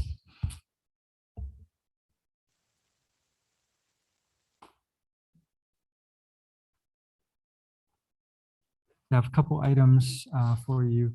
At the city council hearing last, we had the El Toro conditional use permit appeal went before them. And they've thanked the planning commission for doing your job appropriately, but they wanted to approve that conditional use permit and public convenience and necessity. So we're taking that item back for a resolution and conditions to approve that project back to city council. All the same information that we got? Yes, they did. Okay, I just want to just double check. But on the good news, the appeal for the Stetson Corner project with the gas station, they denied the appeal on that and upheld the planning commission's decision to approve that project and move that project forward.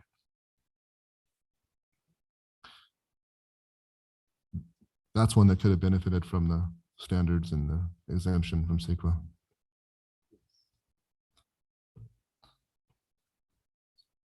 All right, was that it? take the item as a first reading for the residential setback for the patio covers in the rear, as well as the residential type businesses would be a permitted use. And you guys forwarded that on the last planning commission. So that's all I have for. Okay. We'll go right into future agenda items. But in the future, you'll see the housing element workshop. So every city right now is going through the housing element update. We're mandated by the state to do that every 8 years, and we're going through that process. So you'll see that coming before you. The item that we just had, the discussion and work study on maximum building height, will be coming back to you for an actual project. And the ZOA for emerging trends, which we discussed, I believe it was 2-3 months ago that we discussed emerging trends. So these are different types of trends and businesses that we may be able to attract to the city of Hemet on buildings that are not being utilized fully in our city. So that will be coming back to you for your consideration. And that's all I have. Any commission reports? Commissioner Hill, I have nothing to report. Thank you. Commissioner Lemke, No report. Commissioner Beamsurfer. Oh, All right, rewind. Actually, you're right. So tomorrow is the mixer for the Hemet Central Valley Chamber of Commerce. And Saturday, there is a really large car show at the Ramona Bowl, Unite the Valley 2. So you're all invited, and we hope to see you at both of the events. Very cool. Commissioner Beamsurfer, Nothing to report. Vice Chair Van Arsdale. I just want to say that one of the big things that happened in the last 30 years here in the valley was the lake got plopped in our backyard. And the all the things that were promised to do were, there were some that were done, but there were quite a few that weren't. And the implementation committee that we created 3 years ago has been meeting. It was very limited during COVID. We're looking to try to get back on track in the fall. Council member Linda Krupa chairs that committee, and that is made up of the public, which I'm a part of, Saboba, City of Hemet, Metropolitan Eastern Municipal Water District, and taking a look at what you're going to do to get the things that were promised implemented to a degree, and what is realistic still and what isn't. I think at some point that warrants a look by the Planning Commission of the things that might be brought to the table for that project. The other thing is that the community of Winchester area, which had, as of 2 years ago, 14,000 approved home sites, got a whole lot more in the pipeline. That's all being done by the county. The Winchester MAC, the community has been meeting and talking about becoming a town. I go to those meetings because I represent the Saboba Economic Development Corporation there because of the property that Saboba has that they got in lieu of their lawsuit, or in a lawsuit settlement on the north and south side of Dominagoni, the Dominagoni Parkway. So the expressway. So the things going on out there are very intense. They're very aggressive. Menifee is moving like crazy, coming towards trying to, they wanted to incorporate up to Winchester Road as far as their sphere of influence. What's gone on with that, I'm not sure, but I think we need to pay attention. I think we need to reconnect with the community of Winchester to talk about our values of things that we're wanting to see happen, because they're growing like crazy. Our school district is in there because they have Winchester Elementary School, but you've got Menifee moving fast to try to grab up that area as far as them influencing what goes on. Winchester has long related to us much more. Not that Hemet needs to go out there and grab that property as an incorporated area, but we also need to, I think, team up to talk about some things that'd be valuable for all of us. Because as you're coming into Hemet on Dominagoni Parkway, you know, that's a gateway into Hemet. And then your recreational component that Metropolitan is looking to revive is something that could be really, really important to us as an economic driver. So. That's a really good point. Yeah, City of Hemet and City of Menifee are a little different in culture.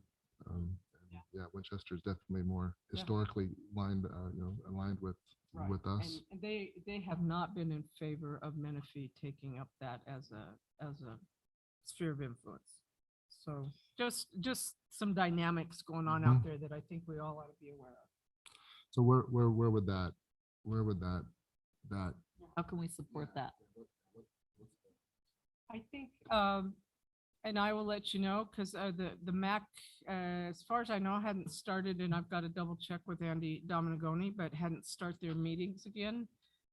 In the past, the City of Hemet attended those meetings on a consistent basis, someone from the city, and then sometimes council member or planning commissioners attended.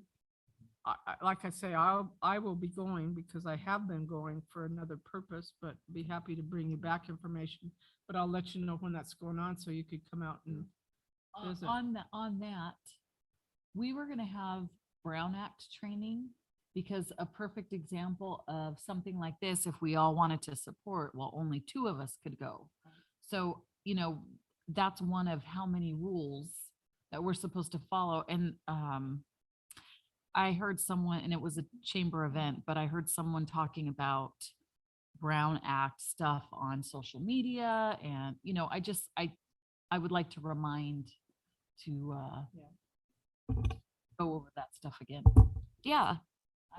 Would you like a more formal training, or would you like kind of during the city attorney's time report to kind of get, you know, information then, or what are you looking for, Commissioner? Whatever works best for you.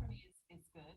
Or maybe even just sending us some info to review to make sure, you know, I'm always on social media. I'm always in the community. I don't want to do anything wrong. And that's like a really great concern to have, because the laws, Brown Act's constantly changing, and recently there are the laws relating to the Brown Act that address social media. So yeah, we certainly can do that, and I'll relay that to Stephen. Send me anything to read, I'll read it. Sure, we'll do. Yeah, and- A work study kind of session. Yeah, I would prefer that. I think is. I just don't want to infringe on your guys'. Sure, yeah, no, I'll relay that to Stephen. We certainly can do that, and we have that information already, and I'll relay that to Stephen. Yeah. Yeah, that won't be in violation of Brown Act. Good point, Cindy. I'm always so nervous. Chairman Worth? No, that's nothing to report on my end. Just I'd be very interested in being involved with the Winchester MAC, and so if you can keep me posted, I definitely have a Okay. out there. So thank you. And if there's nothing else, Chairman, if I yes. may, I just wanted to let Commissioner know, if you don't know yet, that Lennar Homes has sold their first $500,000 plus home last weekend, I believe. their first what? I'm sorry. $500,000 home. So City of Hemet has now gone over the $500,000 single family residential mark. Wow. Well, that KB Homes, those are getting very, very close. Mhm. And that was, well, Willow Walk actually went over that when Willow Walk went in way back. Mm.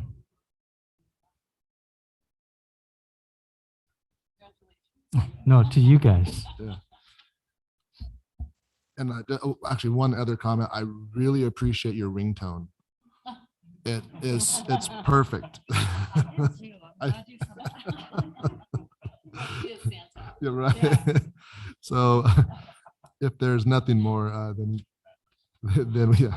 then we'll be adjourned until October 5th at 6 p.m.